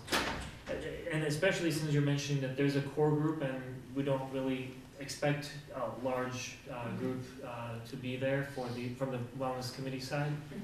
So if they are okay with that one exception, Meeting being later, Yeah, later, at an earlier date, if you wanna just move that meeting, it's your call, obviously, if you wanna add another one, or move that March meeting to a February date. And then- it may be something that we talk about at the wellness committee. Do we do a focus group in an evening where we can invite parents just so that Yeah, we I can mean, share that's information another and way get their to do it. feedback? So that may be something that the wellness committee can talk about, having a representative, with you and me, in an evening, inviting inviting families that a time might be more convenient, Okay. Cool. like during a basketball game, when they're already here. Thank you very much, Nancy, appreciate it, and thanks for staying late for us. Could we do the technology audit? Yes? Thank you. See, after we say all that stuff, if we kept it till midnight, that wouldn't be fair, I think. Did you wanna come and join us? It won't be the first time. Yeah, you're right, you're right. You wanna come Oh, to the front? sure. So I think you all had an opportunity to get Cheryl's notes as well as a copy of the PDF file from Sun Associates. They met with the superintendent, myself, and Adam to discuss a proposal to do an audit that is briefly outlined in this document. What's different about this from previous attempts is that this is an independent entity. This is not a vendor that has a vested interest in selling a particular product or a particular service. I mean, obviously he's gonna get a fee for his service, but he's not representing a computer company that sells hardware, software, or other services. This is a gentleman who works for a small firm that does this kind of work exclusively. They go into schools, they evaluate the use of technology in instruction, the use of technology for administrative use, what's working, what's not working. He has a perspective to look at, when you talk about, comparing, we were talking about earlier about comparing us to other districts and where we stand. He has that perspective. He can look at, similar districts. This is where you guys are, this is where other folks are. You're doing okay here, you need some improvement over here. I think this is an opportunity for us to reach out to the community and show them, exactly what we need to move forward, particularly with the high school. The reason we're revisiting this tonight is because we had budgeted a fee for our last meeting, and when he met with us and looked at what our needs were, his fee was higher than what we had budgeted. Now, the budget figure we provided to you was not based on information we had from him, because we had not met with him. It was just something that we speculated on, and we speculated lower than we expected. What was that amount? It was originally $5,000, and he right now is proposing $7,500. We reached out to him, and he said he would not be comfortable lowering the scope of the work, because he doesn't think the product that he provides would be as advantageous to the district if he lowered the scope.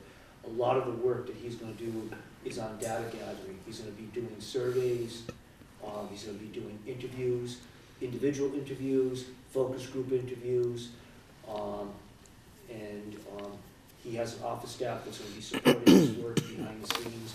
He's going to be on campus for several days, doing observations, walkthroughs, and then he's going to come back with a final report.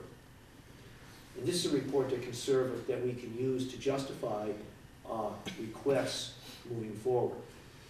So a lot of times that's what happens. We put a request forward, and that's the first question that comes up: do we really need this? Right. Or why are we asking for this? Or what do other schools do? And those are questions that will all be answered in that report. Judge, two one real quick question. So $2,500 is really the overage than what's been budgeted, so we're really just talking about 2,500 new Correct. costs, right? Mhm. And we have a little more specific information here that we didn't have last time. Okay, and then my other question was, what are we trying to learn here? I mean, I'm not saying we shouldn't do this, I'm just Yep. saying, what specifically are we trying to do? Because this to me is a huge topic, right? Right. So when we met, I explained that from my perspective, if we could have an inventory of technology, not only in classrooms and instruction, but also from the central office, what we have to do in terms of data reporting to DESE, sort of collect where we are, give us some information around what happens throughout the Commonwealth. Because we know we're unique in that we've gone out and gotten much of our technology donated for many years. And then also forward 3 years, 5 years, 10 years, what is a transition in our technology going to look like? And how will it impact teaching and learning in classrooms? We have to understand that the Chromebooks are not donatable. So how do we develop a replacement cycle for that? How do we create the one-to-one environment in 7, 8, and 9 as kids have used that and now are moving up into the high school? So I think helping us vision what that could look like was really our goal. And the second piece was the central office work that has to happen behind the scenes in terms of data reporting. Do we have the staff? Do we have the technology? Do we have the infrastructure? So this may impact the data analyst position. Yes, we're talking about too, right. because we don't really know what we need. Exactly. We really want to know what we need. What are our options? What are other districts doing to maybe be innovative? And we had talked about, is it a consultant? Is it a person? Is it a contract service? Is it a this is a good opportunity for us to gather some information, as David said, from a third party that has no vested interest in selling a service, but just documenting where we are, what's available and other districts are doing, and help us design really a long-term plan. So building on that question, there was some mention here about best understanding district's capacity, aligning it with best practices for digital learning, and state curriculum standards. They will be able to bring that state curriculum standards and look at our needs from our curriculum perspective as well. So how is our curriculum being implemented, both in digital learning, so our graphic design classes, our IT classes, our STEM classes, and also how are teachers and students using technology as a learning tool? So yes, as curriculum, for instance, in English, students need to be digitally literate. They need to be able to compare and understand that digital sources are correct. So are we doing that with kids? Do we have even the hardware to do that with kids? And the main reason why I asked that is just to make sure that this is not a report that will say you have 10 Google Chromes and now you should have 12. And, right. When we say why, they can't explain it, or it's not explained in the report. Or change the infrastructure to this. When we say, okay, what is going to come out of it, they say, hey, Right. for the size of your building, you need 2 servers as opposed to 1.5. I'm just making it up. What we're saying is this is truly a report that will align with our educational needs. And I like the fact that they are mentioning it's going to also be reflecting our strategic goals in our strategic plan. So if you guys are comfortable with that, I'm actually comfortable with that $2,500 that we're going to be spending on that, in addition to what we already budgeted. I think it's going to be a very good tool for us to have. It really is going to help us for planning. And Emery, when he came to meet with Cheryl and I for the first time, when he started making his presentation, that was one of the first things he said. He said, I was on your website, I was reading about your plan. And strategic plan. plan. He did his homework, and he said, this is what we can do to help. So, yeah. Because I also see this as a very logical investment. when we go in front of the town and say, you know what, we have $100,000 request for technology, and when they say, okay, why? That's a good question. And many times we, know what it may mean or why we're asking for that.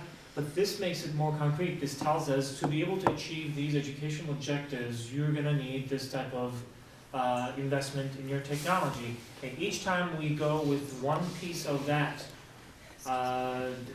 technology request, we're gonna have an explanation. We're gonna be able to align it directly to what purpose it's gonna serve. And I think that's a huge benefit, not only for us in our budget conversations, but also for the town as well. They will know what we're asking for and what they are paying for, if they choose to pay for it. I think that's a pretty good investment. Well, that was Agreed. the reason I asked the question, because I want to make sure we went deep enough where we needed to go. Right. Because I didn't want something that was just gonna say, to your point, well, you have this many people, you need this number of servers. But why, right? Yeah. Right. Now, this is gonna be more learning it's obviously gonna be very learning focused, as we've discussed. And there's also gonna be an administrative component to it. I mean, like it or not, there's an administrative need for technology. That's what generates our state funding, and our eligibility for grants. And that's something that we have, barely kept our head above water on, recently, because it becomes more and more demanding each year with the new regulations. But those are the type of things that are gonna have to be addressed. Today, I spent a good part of my day dealing with technologies regarding security systems between the two school buildings. That's and a big part of it was something here. It wasn't that there's any major problem, but it was just maintaining equipment and keeping up with stuff. That was something that a year ago I didn't realize was going to be so involved. That's something that he will look at and say, that we need to handle this a little differently, or whatever. So there's all these things. We could talk all night about all these things, but there's a lot of important things that will be discussed here, and we'll set a plan. But this will also help us if your thought was correct on the MCAS scores being kind of weird like Right. that. This will help smooth some of that out.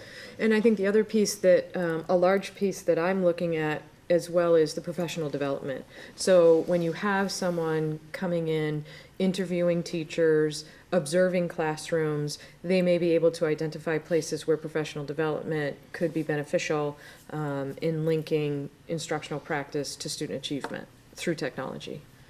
Are opportunities that we may be missing. Okay. Any other questions, thoughts?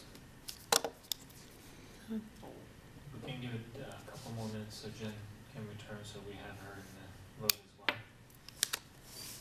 well. If you have any computer-related jokes or anything like that, tell us. Nothing that'll make you laugh.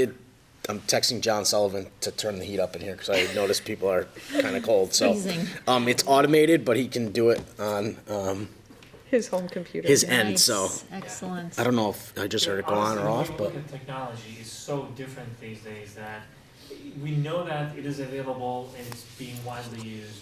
But when you hear real stories, I was talking to a friend yesterday who lives in Florida, and while he was traveling overseas, a friend of his wanted to go and stay with him because they had some business to do. And he said, well, I'm not there. And they said, okay, we're not gonna go to your house then. He said, don't worry about it. I'll just turn the alarm off from where he is. So you can go in and do whatever you want and make sure that you do these things and it's Do the all laundry yours. while you're there, it's all good. It's amazing that all these things, Yes. even though it's simple now, everybody's using it. Everything is Not really me. based on some digital technology. Yep. It's amazing. I don't know, I'm an Echo phobe. I got an Echo for Christmas, sorry Rich, I didn't put it in. I just. Oh, we love ours. I know, We bought one for my parents. My mother can just call me.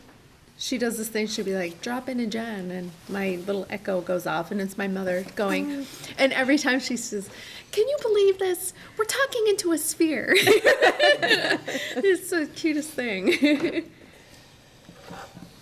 So we had a great conversation. Okay. making time for your return, so. With that, is there a motion to approve, what are we approving? We already have the $5,000 approved. The additional $2,500, 2,500, yes. right? $2,500. Yeah. Okay, is there a motion for the additional $2,500 for the technology audit? So moved. Is there a second? Second. Thank you. Any more questions, comments? I have a quick question. I see some dates in there that, indicate that this We- is happening this week. We starting this spoke to week. him and said that because of the change, we would have to come back and get authorization. So he's aware of that, so it would, the timeline would shift for about a week. But he's also aware that we would like to use this for FY20 budget development, Yeah. so he understands that time constraint. All right. Thank you for doing that as well. Our old habit of starting something and returning to the school committees. Okay, that's good. He's waiting, we're gonna text him right now. Actually, he asked us. He did ask today. All right, so we're expecting that this will be done, the whole audit, sometime early March then, or something like that. Is that what it is, if we're shifting it by 1 week? Approximately. Okay, I wouldn't say exactly a week, but thereabouts, yes. okay. Then we would have you back, Dave, to tell us what the findings are and all that? Is that I what- think he will come. Oh, he will come, okay, I good, think that's part of the proposal. Yeah, it said he'd do a Yes. presentation. awesome. Yeah, that'd be So great. all in favor to approve the $2,500 additional expense on the technology budget, please say aye. Technology audit, aye. Technology audit, thank you. Thank you. All right, thank you, Dave. Thanks, David. Yeah. So Okay, it so now should going be to on. the top of the list. I honestly don't know whether or not the school committee goals really belongs to this meeting.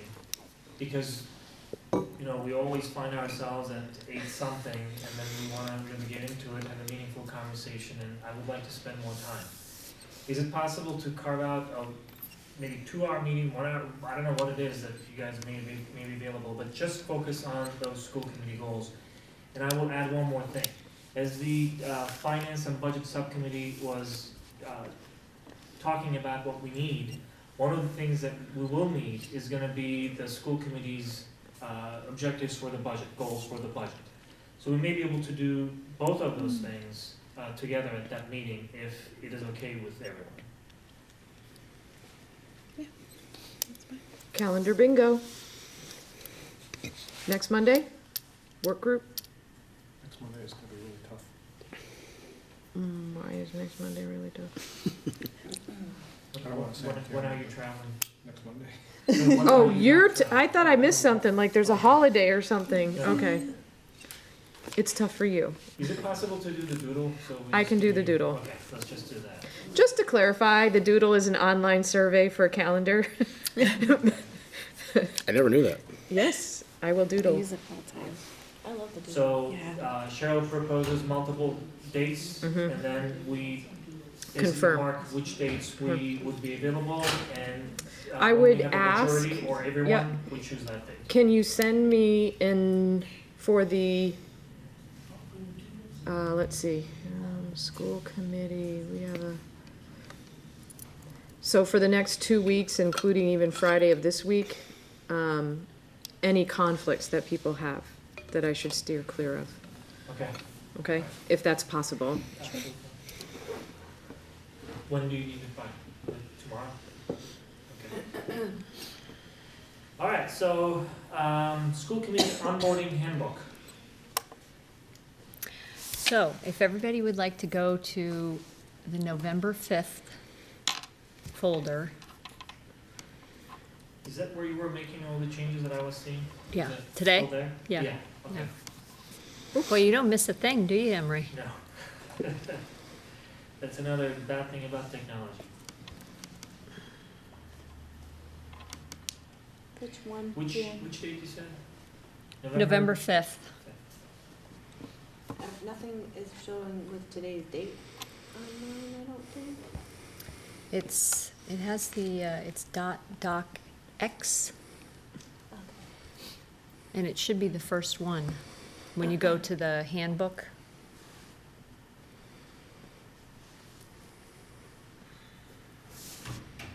Okay, I see, I'm sorry. I was looking at the wrong one. So all the other changes were made based on discussions and comments that were made, and these were the comments that were left, that I put some suggestions in or left blank because I wasn't sure, and it felt like we needed to discuss it more.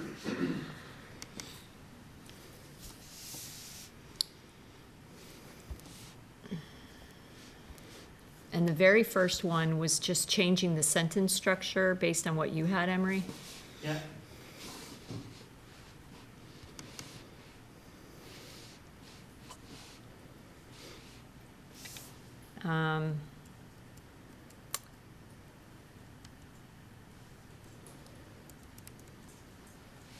So I don't know how you all feel about that.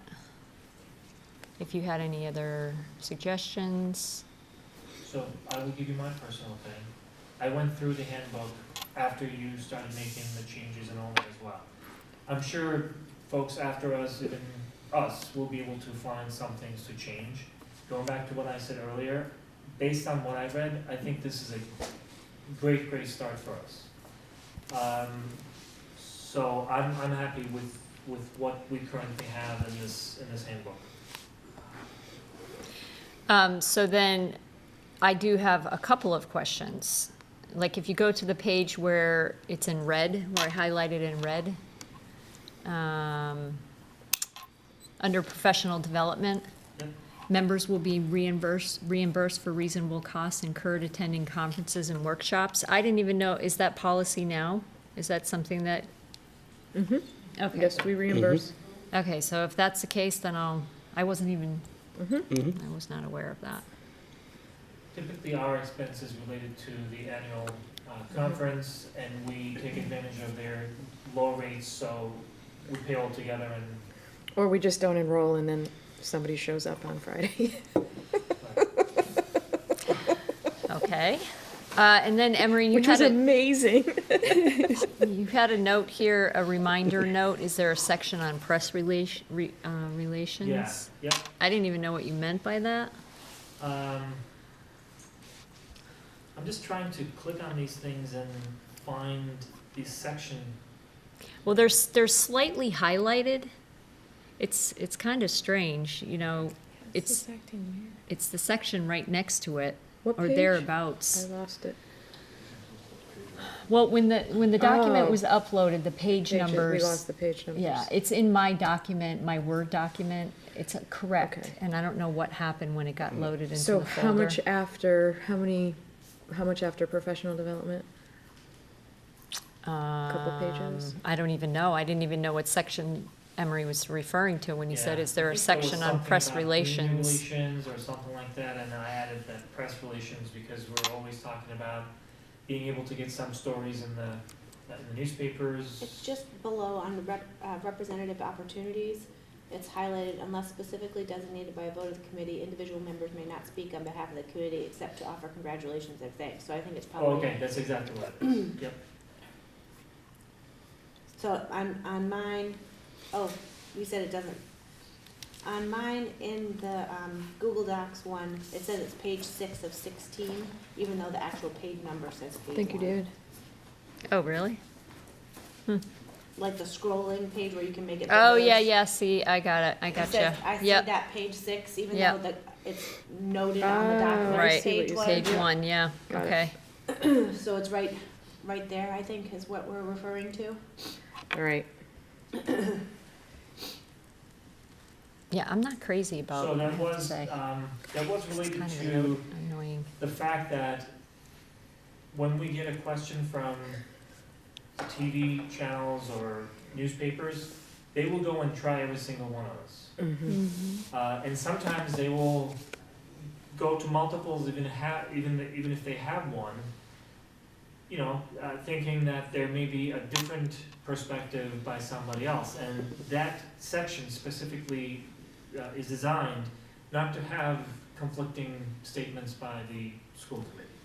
We're free to speak our minds during all these conversations, that's what we try to do. But when we talk to the press, typically, we want to make sure that the message is clear, a single message, and one person typically goes and does that with the approval of everybody else. Doesn't have to be the chair either, by the way. In the past, we had the vice chair speak, or one member speak, then the rest of us said, okay, if you already spoke to somebody else, we're good. So that was my comment, that do we want to really add more detail as to what that means? Or do we have it captured somewhere else with our policies?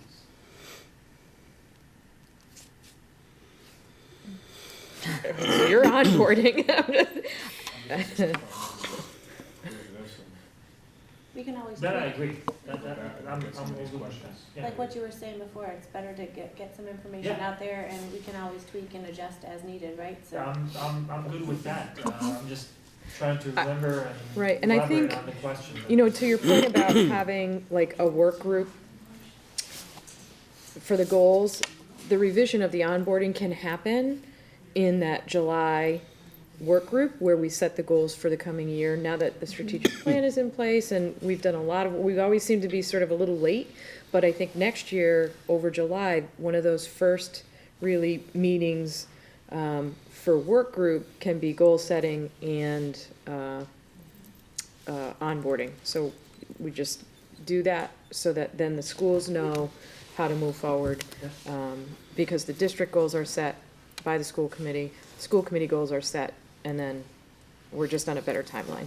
Deanne, you did a really nice job with Yes, this. thank you. Yes. This is awesome. So how about if I just finalize it as per tonight's discussion? Okay. And I will send to you, Emery, the document as a Word document. And then I don't know if you want to upload it again or Probably as a PDF. as a finalized document. But we're gonna vote to approve it tonight. Yes, As is. yes, Okay. right. What did we decide to do with that red section? It's now, I'm gonna just turn What it is back it? to okay. just black and white and, It's gonna be red. yeah, no, that's what I'll change, just, the red section. I think there was another red section, actually. Let me just, oh yeah, it was under the collective bargaining. And it Page? had, page 9 of 16. Mine shows one for all of them, so. Well, she had custodians, I think. Yeah, custodians, and then further down, the section that says by law, the Granby Town Administrator and his or her designee and each school committee member is allowed to vote on all district contracts. And you, Emery, asked if we should add a reference to the MGL. Right. And then the policy sections below that. Because it says by law. If it says by law, there must be something in the law. Yeah. And I briefly looked under the MGL and I couldn't find anything specific. I know it's in there, I just couldn't, I would have had to look a lot longer, and I just didn't. And again, I don't think it's gonna hurt leaving it that way. If it's, you know, if it needs to be changed, amended, we can come back and do it. It's a quick change because it's a single sentence. It All will right. just have the reference there. Okay.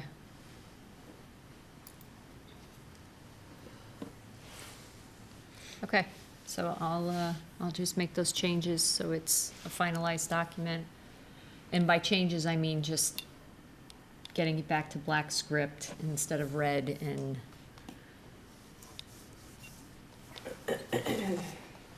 that's pretty much it.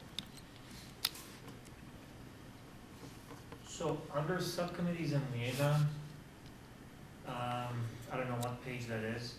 That's my last thing, and I just remember that I had a question on that, because that's the only question where I say, what does this mean? I could not understand what it was. The school committee does not have any standing committees, but rather operates on a committee of the whole structure. Right, that's why it's highlighted in red, because Right. I was a little confused too. Yeah. But it was in both of those documents that I was using from Leicester and the other school district that I used as a template. Yeah, because in the not so distant past, there was some reservation about subcommittees, so we did not have any subcommittees. Everything was done in full committee. I think that's a reference to that structure. And Right, if that's the case, we don't do it that way anymore. We have multiple standing committees right. on our agenda every meeting Mm-hmm. that report back to us. So that sentence I don't think is accurate anymore.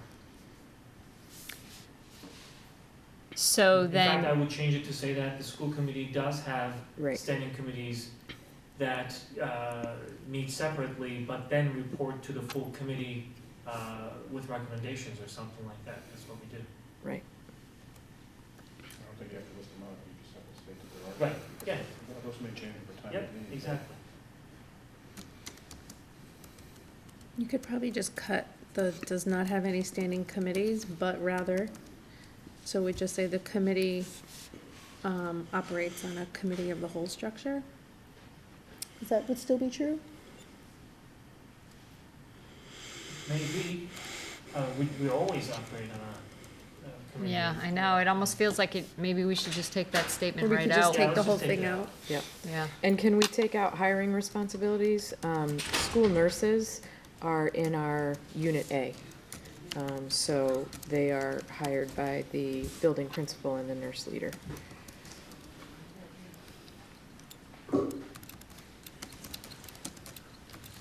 where's that? Does Just that above. include the head nurse or Nurse leader, nurse leader? we have in the past I believe you have hired the nurse leader. Yeah. I've brought that position to you for approval. So instead of school nurse, that could just be nurse leader. Hiring response, it's right. it's just- Yeah, I see that. I'm just figuring out how to get in. Emery, you're gonna have to add that. I don't even know how to add that. Oh my God, this whole Google Doc thing. I'm not a big fan of Google I don't Docs. like it at all. Yeah, I'm getting a little bit happier with it, but it's a challenge. So what was the other thing? Oh, what about your statement there, Emery? Doesn't the superintendent bring any such decision to the school committee? There are potential budget implications to each contract. That seems kind of important. It looks like it belongs with hiring.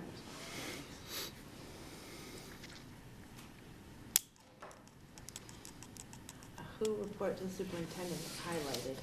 It's Yeah. right there, so. I thought it was correct. It actually, looking at it, it is correct. Yeah, We do report to the okay. superintendent. So I'm gonna just hit resolve on that one. Oh, look, there it goes. There it goes. Bye-bye. Wow. See how easy that is? I love that. I loved hitting that resolve. You have no idea how much I love doing that.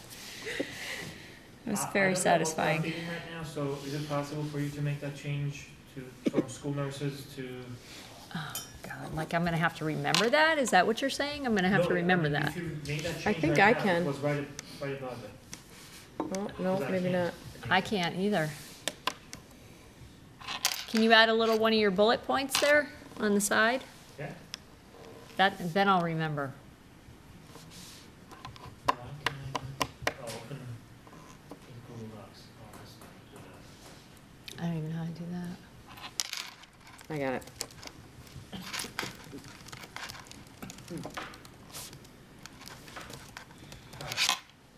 Whoops.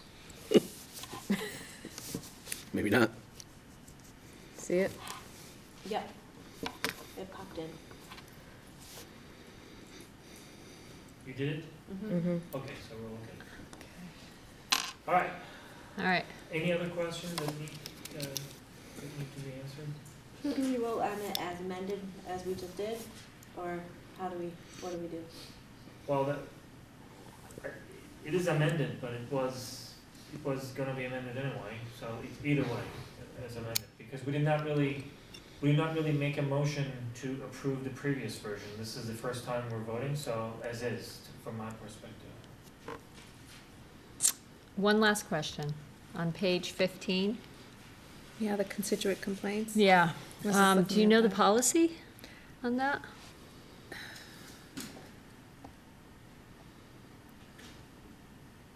Which one is that, Dean? How to respond to constituent complaints, the first sentence. The school committee's policy with regard to the handling of complaints from the public is clearly defined in policy. Yes, Yes, we do have a we policy. do have a policy. Mhm. Oh, you need the, Yeah, we need the. That would Just be give me helpful, 2 seconds. because if we're voting on it, I don't want to make any other structural changes to the document without having it approved.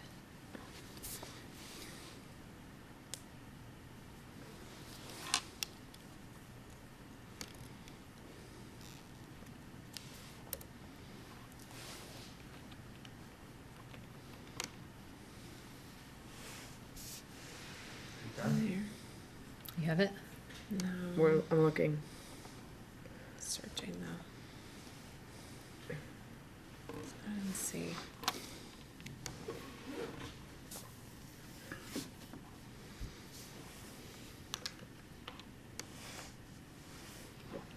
This is where we should have some elevator music or Mm. pause button. It's in the section with, community relations, I believe. there's a communication, section, Staff, oh, that's staff, sorry. which is, let me tell you, page 14 of 16.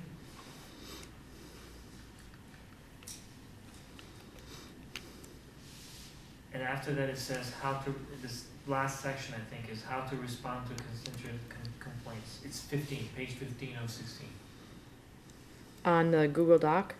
on the doc. She's looking for the policy Oh, section. yeah. Public So that we can complaints, add it. yes, oh, public complaints, KE. KE? Mm-hmm. And then it's KEB, public complaints about school personnel, All right, so we just need the public. KE, public KE. complaints. Okay, thank you. You're welcome.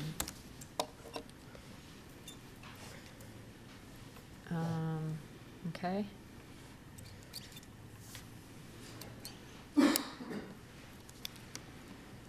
And there was another sentence in red, page, at the bottom of page 13. For a roll call vote, the chairperson will direct the secretary. Yes, right. We don't have a secretary role anymore, we changed it to vice chair. Okay.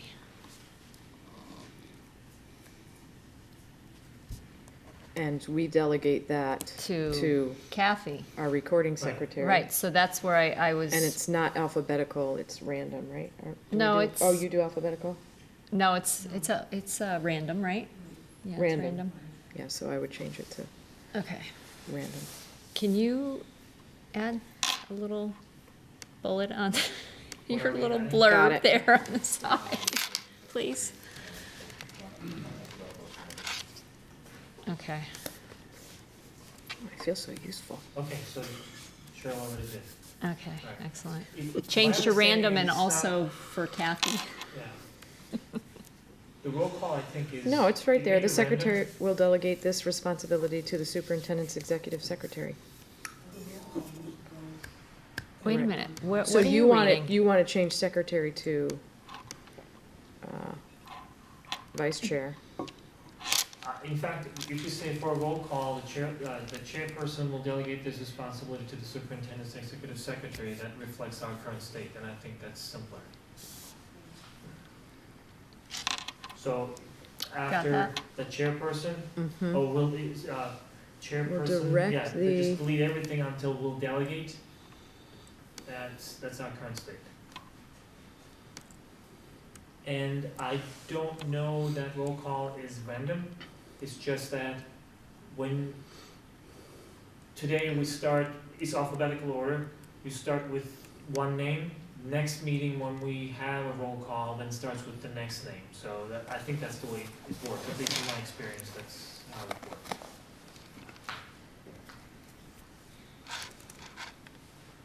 We'll make it confusing for you, Ken. I see that.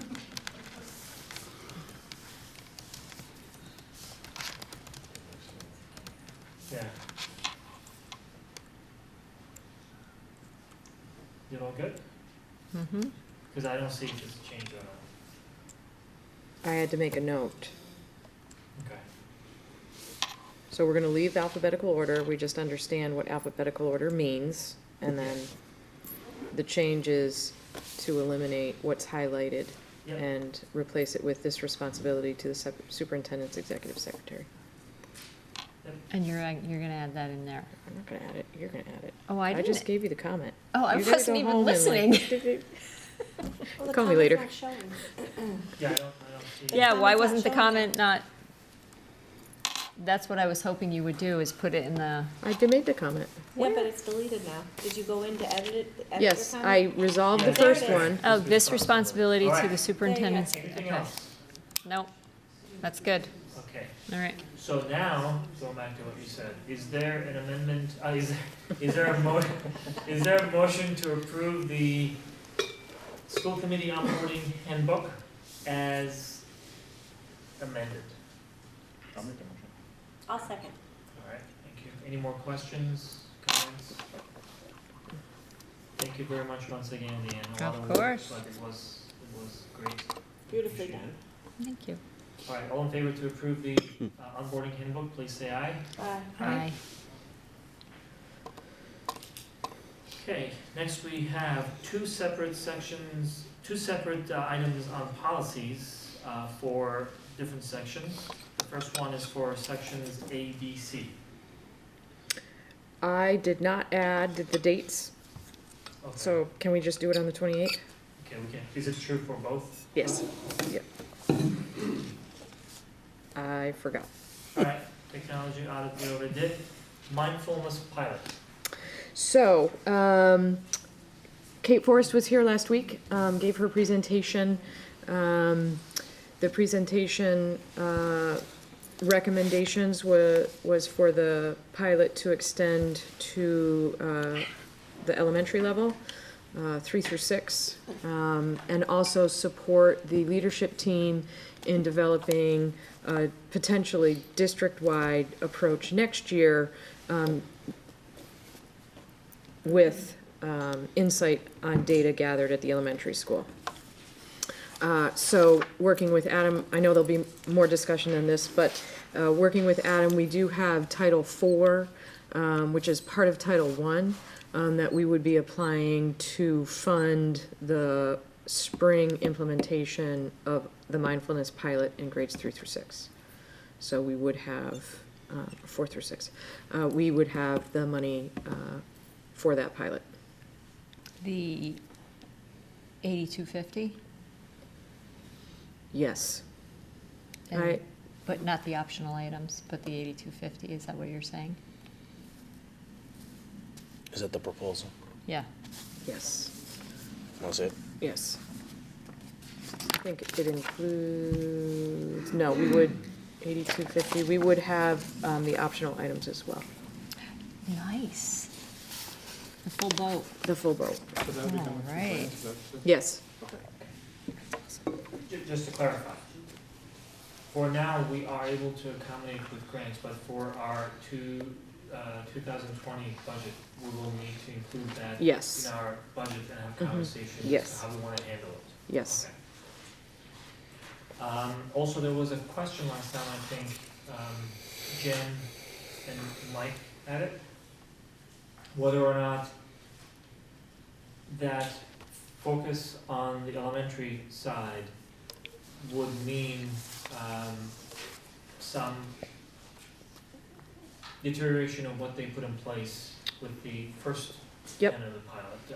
What do we know about that?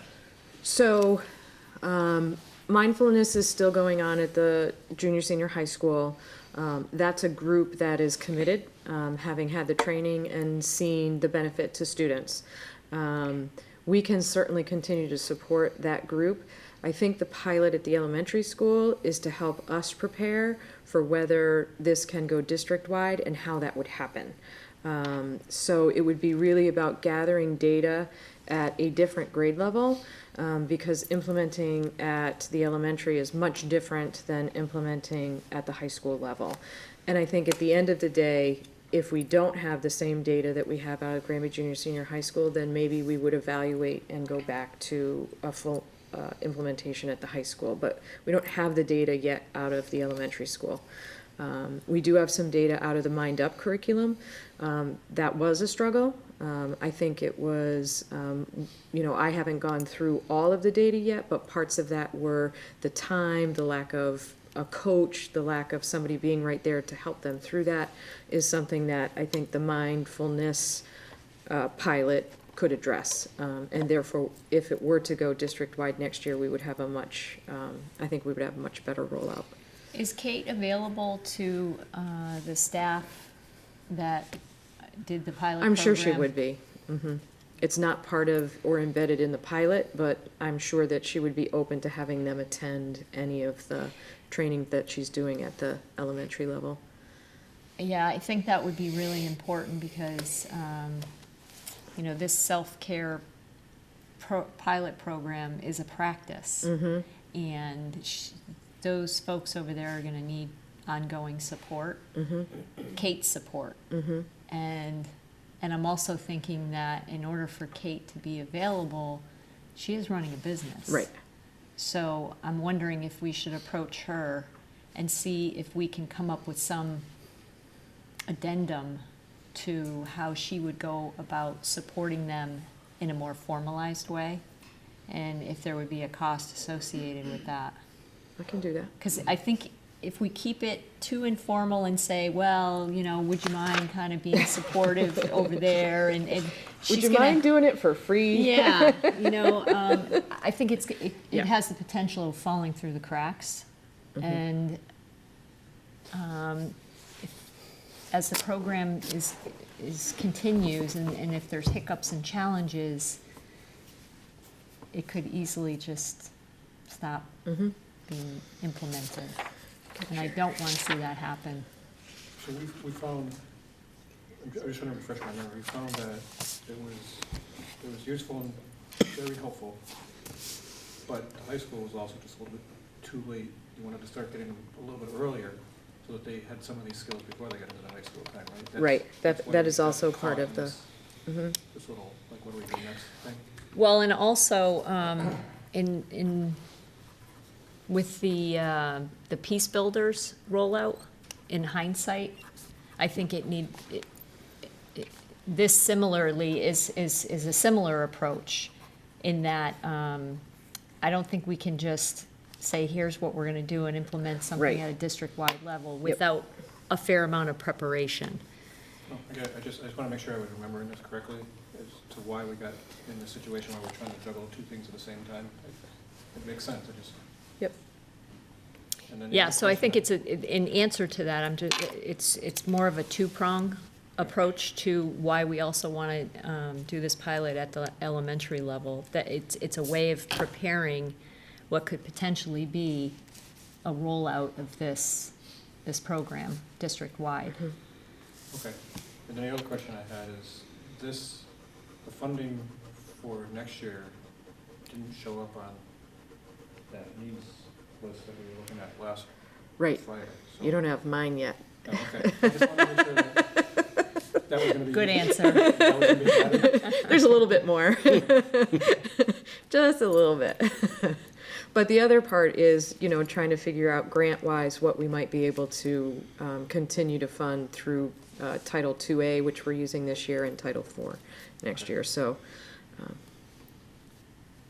I was just looking at that, and it's already trying to look at what we may have to. You didn't get my hot tub request or the Flat screen. Flat screen, yeah.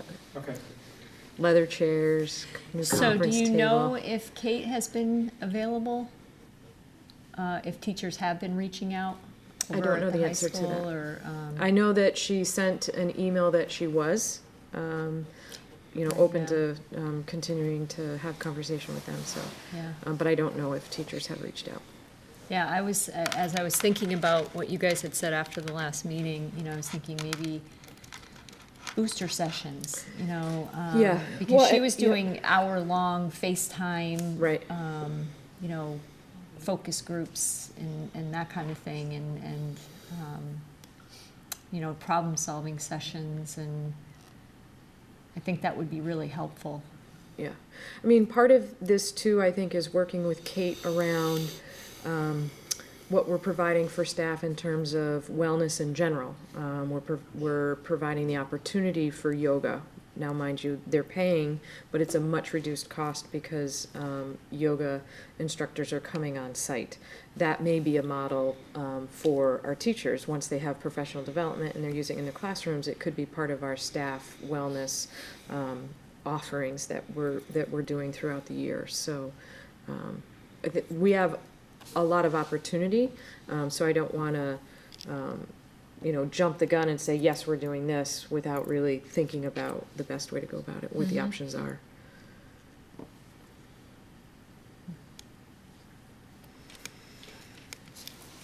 I think there are a couple of things that we should remember and not overlook. One, the data that she shared was really important for us to remember that 8-week program, they were already seeing some good things happening. And it wasn't just, we're going to measure a couple of things, and we're hearing those directly from people involved, and I think that's important. The other side of this is that if everything goes well, by the 3rd year, we're hoping that we're going to get to the level of train the trainer, Right. and then it's going to become a self-sustaining Right. program because it's going to be a district-wide program at that point. Mm-hmm. Cool, so I think we need a vote to approve the continuation of the pilot, right? I'll make the So- motion. Thank you, is there a second? Second. All right, any more questions or comments on the mindfulness program pilot, section 2? Part 2. Carpet. Okay, all in favor to approve the It's for capital. program, please say aye. Aye. Thank you. Because I think it might meet the Moving on threshold, to- and that's a big piece. No pun intended. Request for technology consultation. I'm sorry, I don't know how that got on twice. It's the audit, right? Oh, or is that? Yeah. The consult and the audit are the same thing? Okay. Miscommunication on our end. All right, that's good, I like that. It was so important. We just really wanted to make sure we did it. We got the message. All right, so superintendent's report. I don't have one, I just had the announcement of the wellness committee. It was a short week with Okay. holiday, All right. although Mrs. Claus and her elf had a wonderful day celebrating the holiday spirit and delivering our candy canes. So, I mean, they're candy canes. You know what I mean. Yes. Yeah, we noticed that you are using the same excuse as our student rep. I know, I'm so tired. We anticipate next year maybe adding Cornelius Jack to the repertoire. But don't count on it. We're trying to find the costume. We found it, well, They tried to make me an elf 12 hours in advance, and that didn't go over too well, so. Hats with the ears. I'm fully aware they sell whatever outfit that they'd want to make I me, got several but texts from CVS that morning. Will he wear this? 12 hours notice was not sufficient enough, so. Okay, so go back to business office. And But he said that he would be Cornelius Jack, so. Yes. Next year. Next year. Next year. That's 12 Yeah, months or away. the abominable snowman, one or the I know other. how it works. Yep. If I can actually ask it in All right. an email that we received, and I just wanted to know if I could answer it Which one? from Chris. The audit one? The one from December 18th, yeah, the town auditor. December 18th? Yes, that email, Oh, December 18th. yeah, just I will respond to that. Okay. You were talking about that at some, it's not on the agenda. I will not talk, we will not talk about it, but I will respond to it. Oh, you want some details around that? I'm just wondering, Okay, it's, sure, we can talk about it. because it's, I don't know if if this is the appropriate time to ask, so. so that's why I'm Yeah. trying to be on the side, Yeah, on the sure. side. Talk about it. No. So can we I do think it's the heat. business office and facilities Oh, report? sure, sure, I first? just wanted to, Okay, I yes. thought it would be part of old business, so that's why I was asking. Me? Yes, please. Okay. So FY18 finally came to a close. We submitted the end of year report, the Thursday, couple Thursdays before Christmas, or the Thursday before Christmas. The Thursday before Yep, Christmas. okay. So that's done with. FY19, which now I can focus a little more in depth on, I'll report out on that on the 28th, as usual. Chartwell's the same thing. I'll report on last month's data on the 28th. The roof, I was under the impression Chris sent out the RFP, I believe, this Wednesday, or this past Wednesday. I followed up with him this morning via email to see if we could have a copy of that. I did not get a response, so once I do, I will certainly forward that on. One thing that we did decide on is that we will eliminate skylights over the gym when we do replace the roof, only because they seem to be a constant problem. So it was just a quick confirmation that we needed to send to Chris about eliminating the skylights over the roof. There's really no apparent need for them because there's no games or anything during the day where the natural light would be used. So So a couple of things, do you mind if I add that? yeah. One is, it was based on the recommendation of our facilities director, who, like many other folks, observed that a good number of the problems with leakage was caused by the skylights. So we talked about what purpose the skylights were serving. When, in the old days, when structures were put together, you wanted to have a lot of windows, skylights, because that would bring in natural light. It would help you save on energy as well.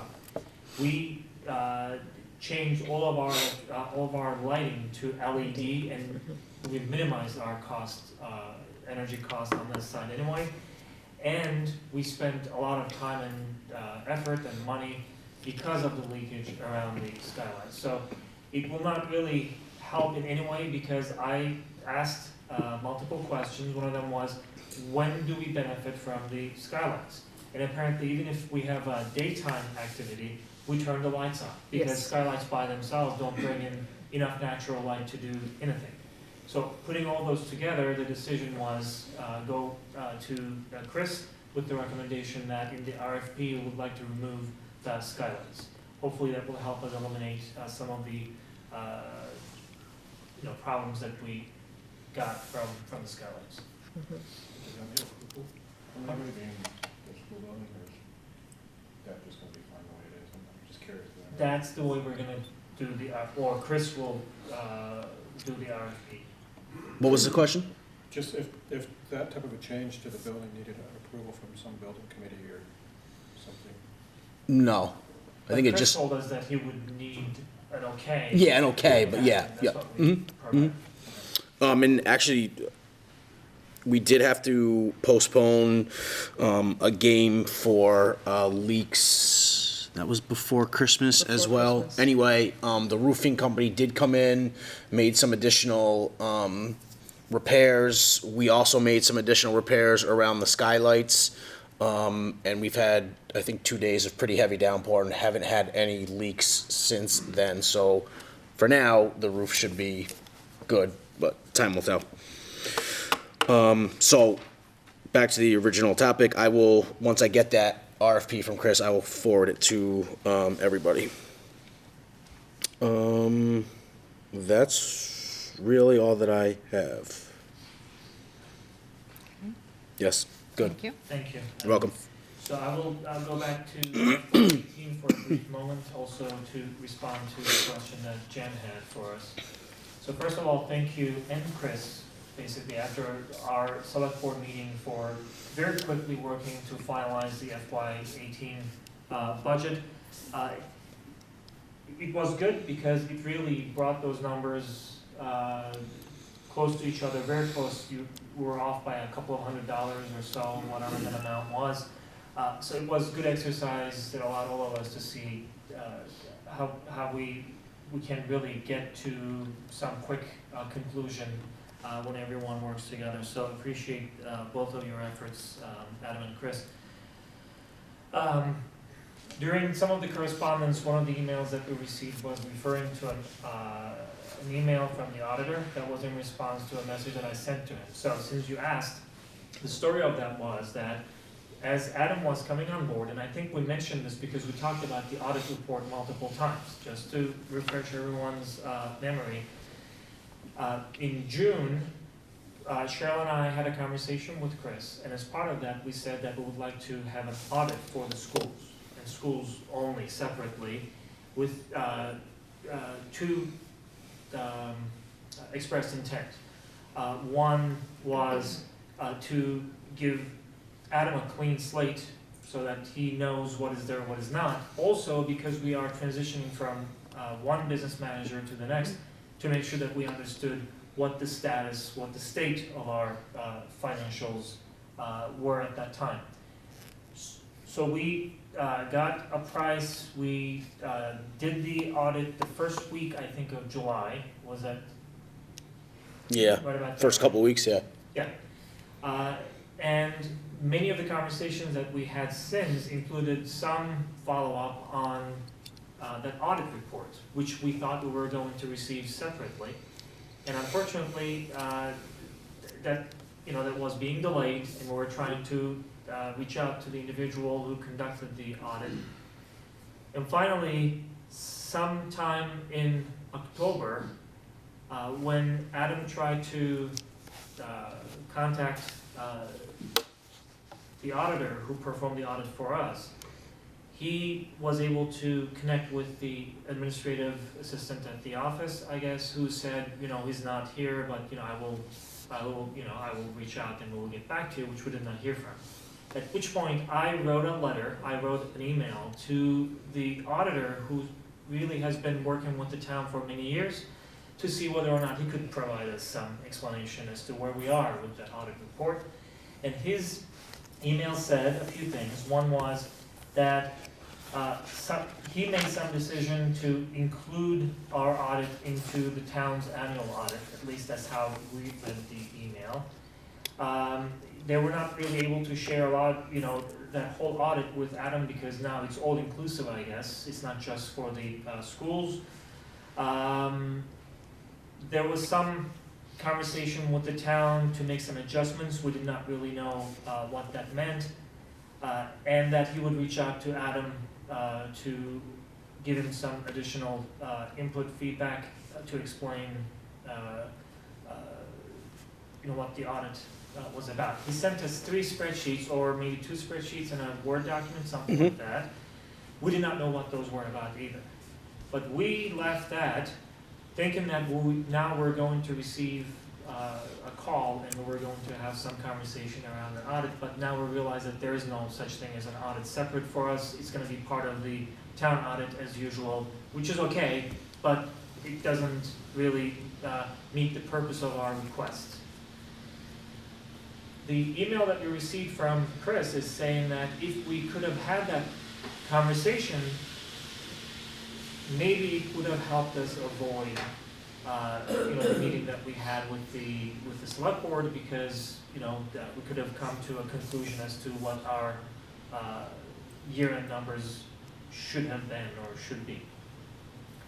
The problem with that is that obviously there was this 4 months gap, and even after that, after the email, we did not really receive any call, even though it was indicated that they would reach out to Adam. One. Number two, from our perspective, Chris's numbers are the numbers.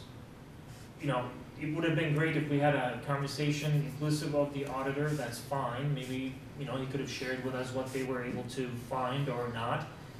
But in terms of closing our books, we take the town's numbers, and that's what we tried to match everything to, which was what Adam did as the year-end exercise.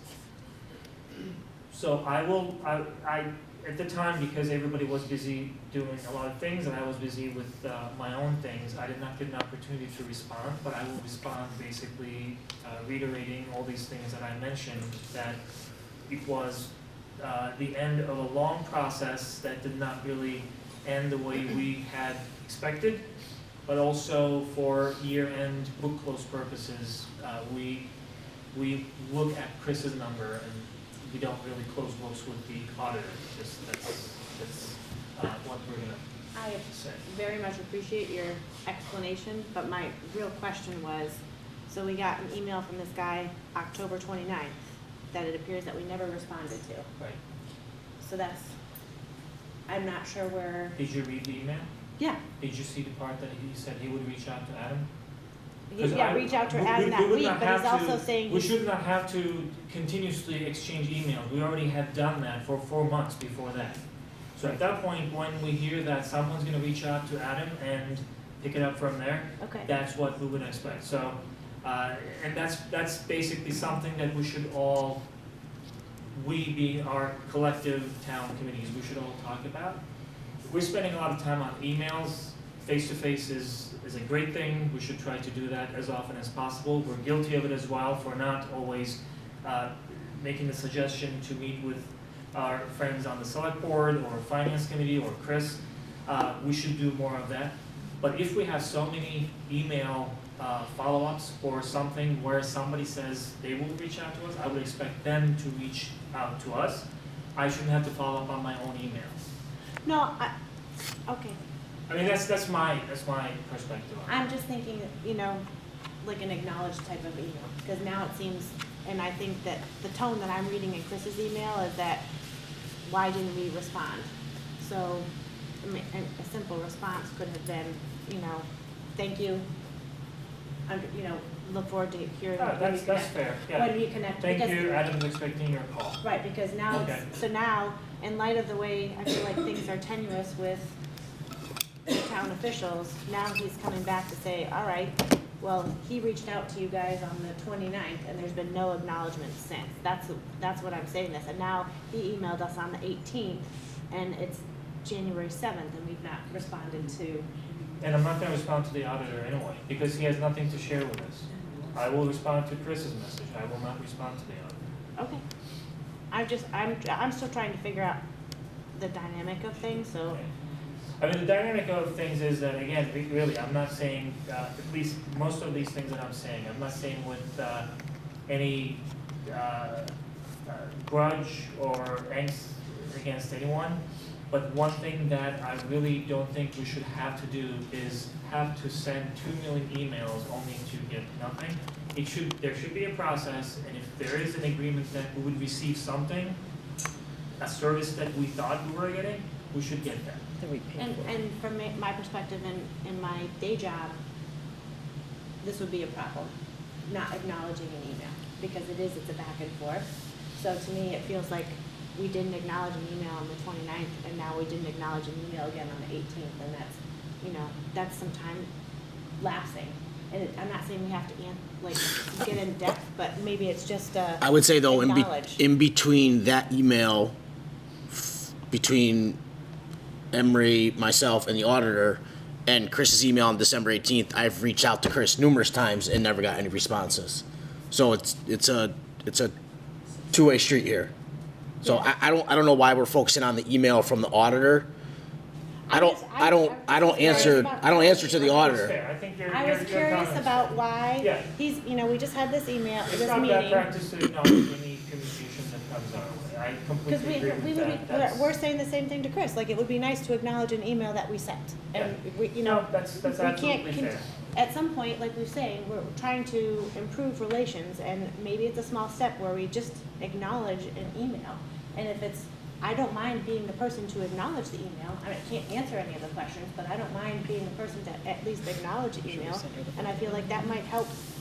Little baby steps are gonna be ways that we start to improve relations, but if we say, well, they didn't get back to us, so we're not gonna get back to them, that's not any kind of improvement, I don't feel like. I'm not saying that. That's so I apologize if that was the point. All I'm saying is Yeah, I agree. Maybe we should have, somebody who that email was sent to from the auditor, maybe someone should have responded. I totally agree, but I wouldn't use this to focus on the dynamic of the relationship between us and the town. It's kind of two separate things. Answering this email would have not gotten us any closer to completing the end of year report before we actually did.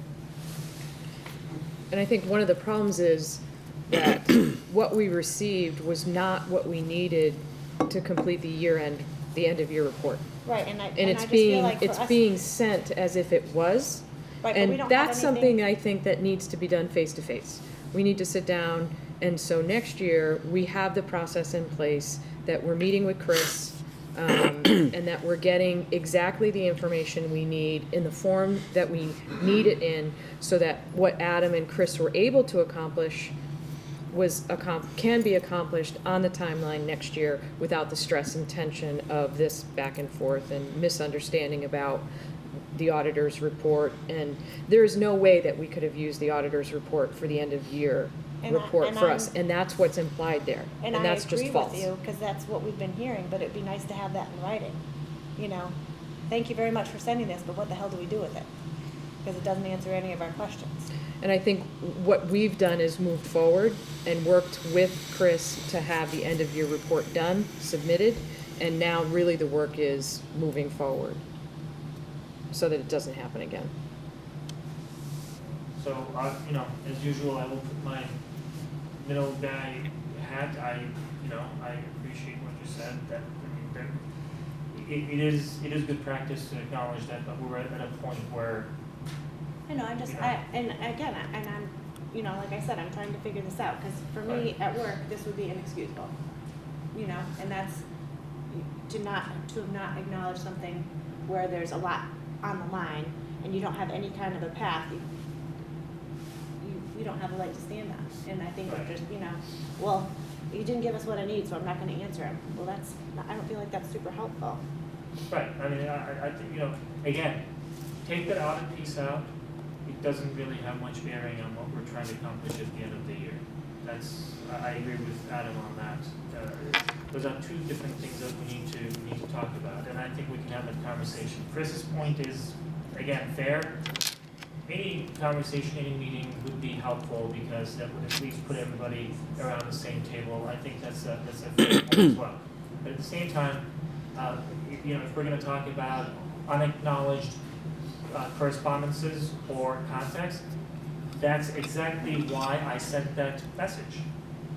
Oh, I hear you. It's not I'm just saying, at some point, if we want to move forward, we might have to take the onus, and we might have to be the bigger group and make the forward movement, and it's gonna take repeated tries. But I don't think that we can just rest on the fact that we sent an email and they didn't get back to us in the way that we wanted. And that's not what we're saying. Yeah, so I guess I'm kind of misunderstanding My point is, the basis around this. I see in our folder, email dated October 29th, that was forwarded along to Chris Martin on December 18th, and Chris Martin emailed us on December 18th. No, so it wasn't on, no. Chris Martin forwarded this email from Tom Scanlon was forwarded to Chris Martin. That's what it's saying. Tom Scanlon, who is the town auditor, forwarded an email on December 18th to Chris Martin. And that email was dated Monday, October 29th. Chris Martin saying, I received a call, and during this discussion, this email came up as why there was no response to it. And he's saying he wasn't part of the email trail, which he's not. He's not on any of these, or on this thread. And in light of last night's statement, I would like to know why this meeting did not occur. He's not blaming anyone. He's saying, did we have this meeting or not? And we didn't. So, No, that meeting would have included Chris. Right, so he's saying, why didn't this meeting occur? And maybe last night's meeting could have been avoided. If we had answered an email on October 29th and realized Chris wasn't on there and included him, instead, we're saying we waited until it got forwarded from another conversation. That's my only point. Right, so, and my point to this whole thing, and his second to last line of the email on October 29th, that he references a meeting, says, this is the auditor, I will reach out to Adam this week. Right, but we never acknowledged.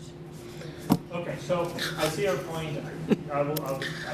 At the end of the day, it wouldn't have mattered on the end of year We report. could have done that. Yeah, it wouldn't have There was mattered. something missing there. At the end of the day, we were expecting something that we did not get, that became moot, and that's basically a reflection of that service that became moot. Okay. But I will grant it to you that, yes, it's always good practice to acknowledge the correspondence. And we like to point out when they don't respond to us. Understood. So I'm just saying, I get that. I get you. Yeah. All right, so with that, let's move to collaborative. Should I put all my emails in the folder that we sent them? So with the school building committee, I don't know what is happening anymore because I think we Actually, had 1 year. right, so they actually did a school walkthrough today. Okay. The, Jones Whistler and Colliers, checking up on the punch list, on the few items that are left, a heating situation in 2 of the rooms, some ventilation issues in 2 of the rooms, a telephone issue in a room, just tying up those last pieces. But I do think we need to reach out to Chris to find out what the end of the committee would look like as the building gets certified and out of the I mean, process. I'm only on a fraction of them, but there's daily emails from John Sullivan to either Colliers or one of the contractors, Fontaine, about a leak. Cameras. Yep, yeah. cameras. One classroom is 95 degrees, another classroom is 60 degrees. So every day there is, the punch list just keeps getting longer and longer, and I'm not sure there's much getting checked off of it. So I would think probably reconvening the building committee would be a very good idea, because there's just daily issues that are coming up still for it being a brand new building. Oh, that's, You certainly don't want to sign off on it. Yeah, until Yeah, those things yeah. are and we addressed. only have them for a year, right? Isn't it a year? And I mean, let me say, there hasn't been any resistance from any of the contractors. They're getting things done, but it's just, you would think in a brand new building that we wouldn't have these issues, and they're daily. So Who's the chair of the school building committee? It was Mark. Is it? Well, I mean, it's still a school building committee, right? So Yes. shouldn't somebody reach out to Mark and maybe, would it be you, Cheryl, or Yep. I think it would be Emery. Emery? Or Emery? All right. It's good. And when we say, this is a long punch list, what are we talking about? So I haven't seen the punch list. Like I said, I'm only on a fraction of some of the emails, but I'm sure we could probably get a copy of it. Yeah. Can Yeah, we get them- yeah, it's a pretty public document that is added to or Oh, subtracted yeah, to and every day. Some of the technology around the docu-cams and the projectors, again, as teachers are using the equipment, recalibrating, things like that. Out of curiosity, are the issues with the heating and ventilation in the oldest part of the building or No. the newest part of the The building? new part, yeah, the new part. Some of it Is was in the Lynn- renovated. Yeah, part. one is in the old and one is in the new. And different issues. Wow.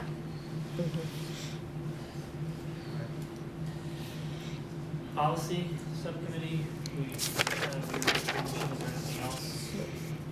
No, we took a break so that we can get to the big one, which is students.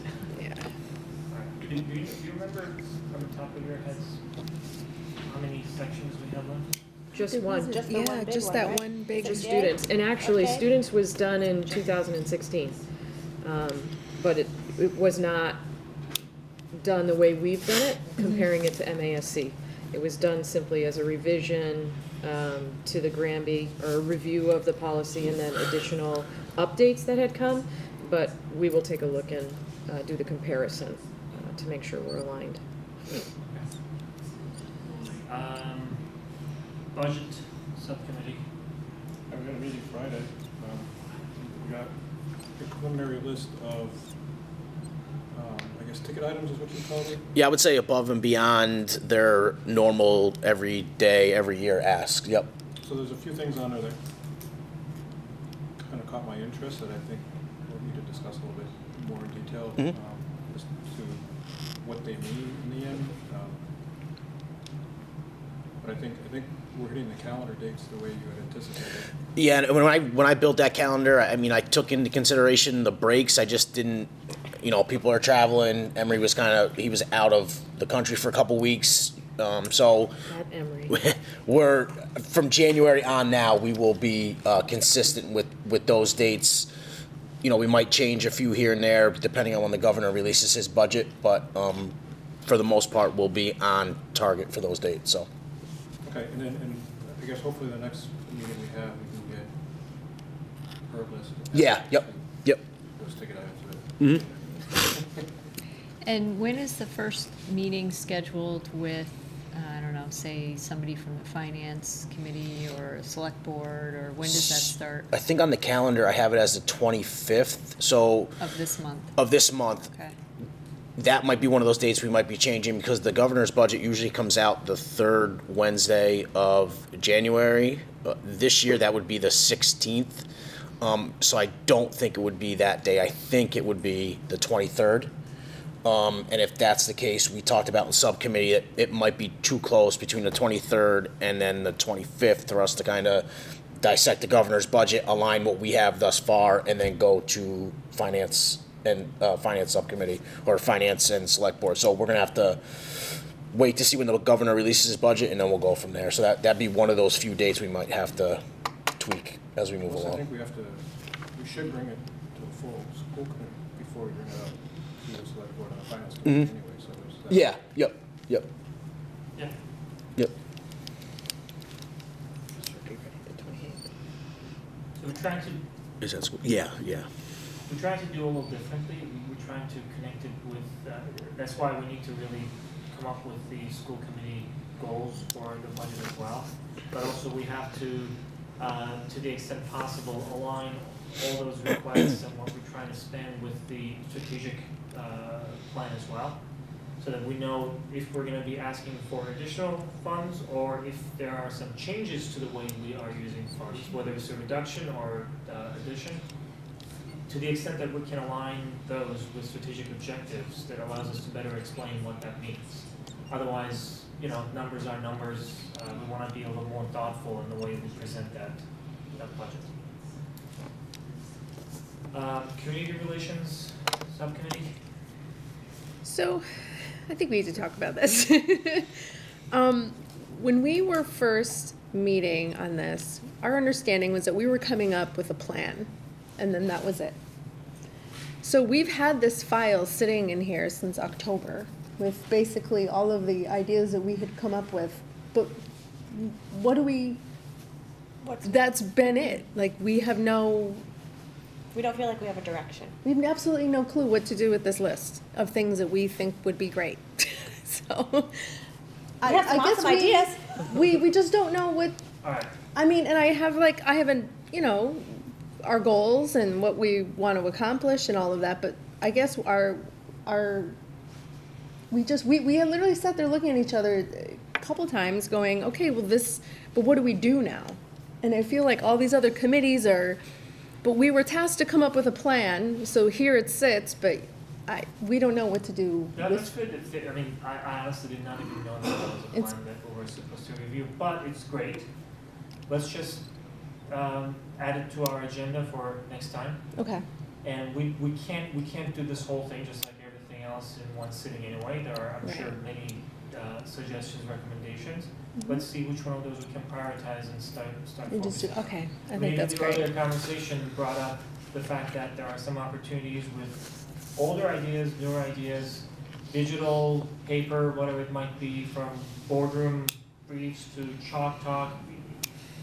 How can we really get into that communication with small pieces at a time? It's better than no communication, right? So. Yes. Plus, I don't think we should wait for the perfect piece of the plan. We should just try to start making some progress, and just improve upon that as we move forward. Well, part of the plan was to kind of get like a focus group right? Yep. So I think it'll be good to have it on the next agenda so that we can kind of, Okay. So where do we find that? Is there a separate? It's in the shared folder. Okay. There's a, what's it called? Community Relations Subcommittee. It's just one document, basically, with. All right. So we'll talk about this. and I think I gave you guys the high level of what was on that at one of our Yes, past you did. meetings, so, and I think I even said that at that meeting that we didn't really know where to go from there, so. Yeah, I did not realize that this was something that we were supposed to Ready look to- at as a meeting, but it's good to know. I think, Probably on me, I don't think I No, made it that's clear fine. that it's out there.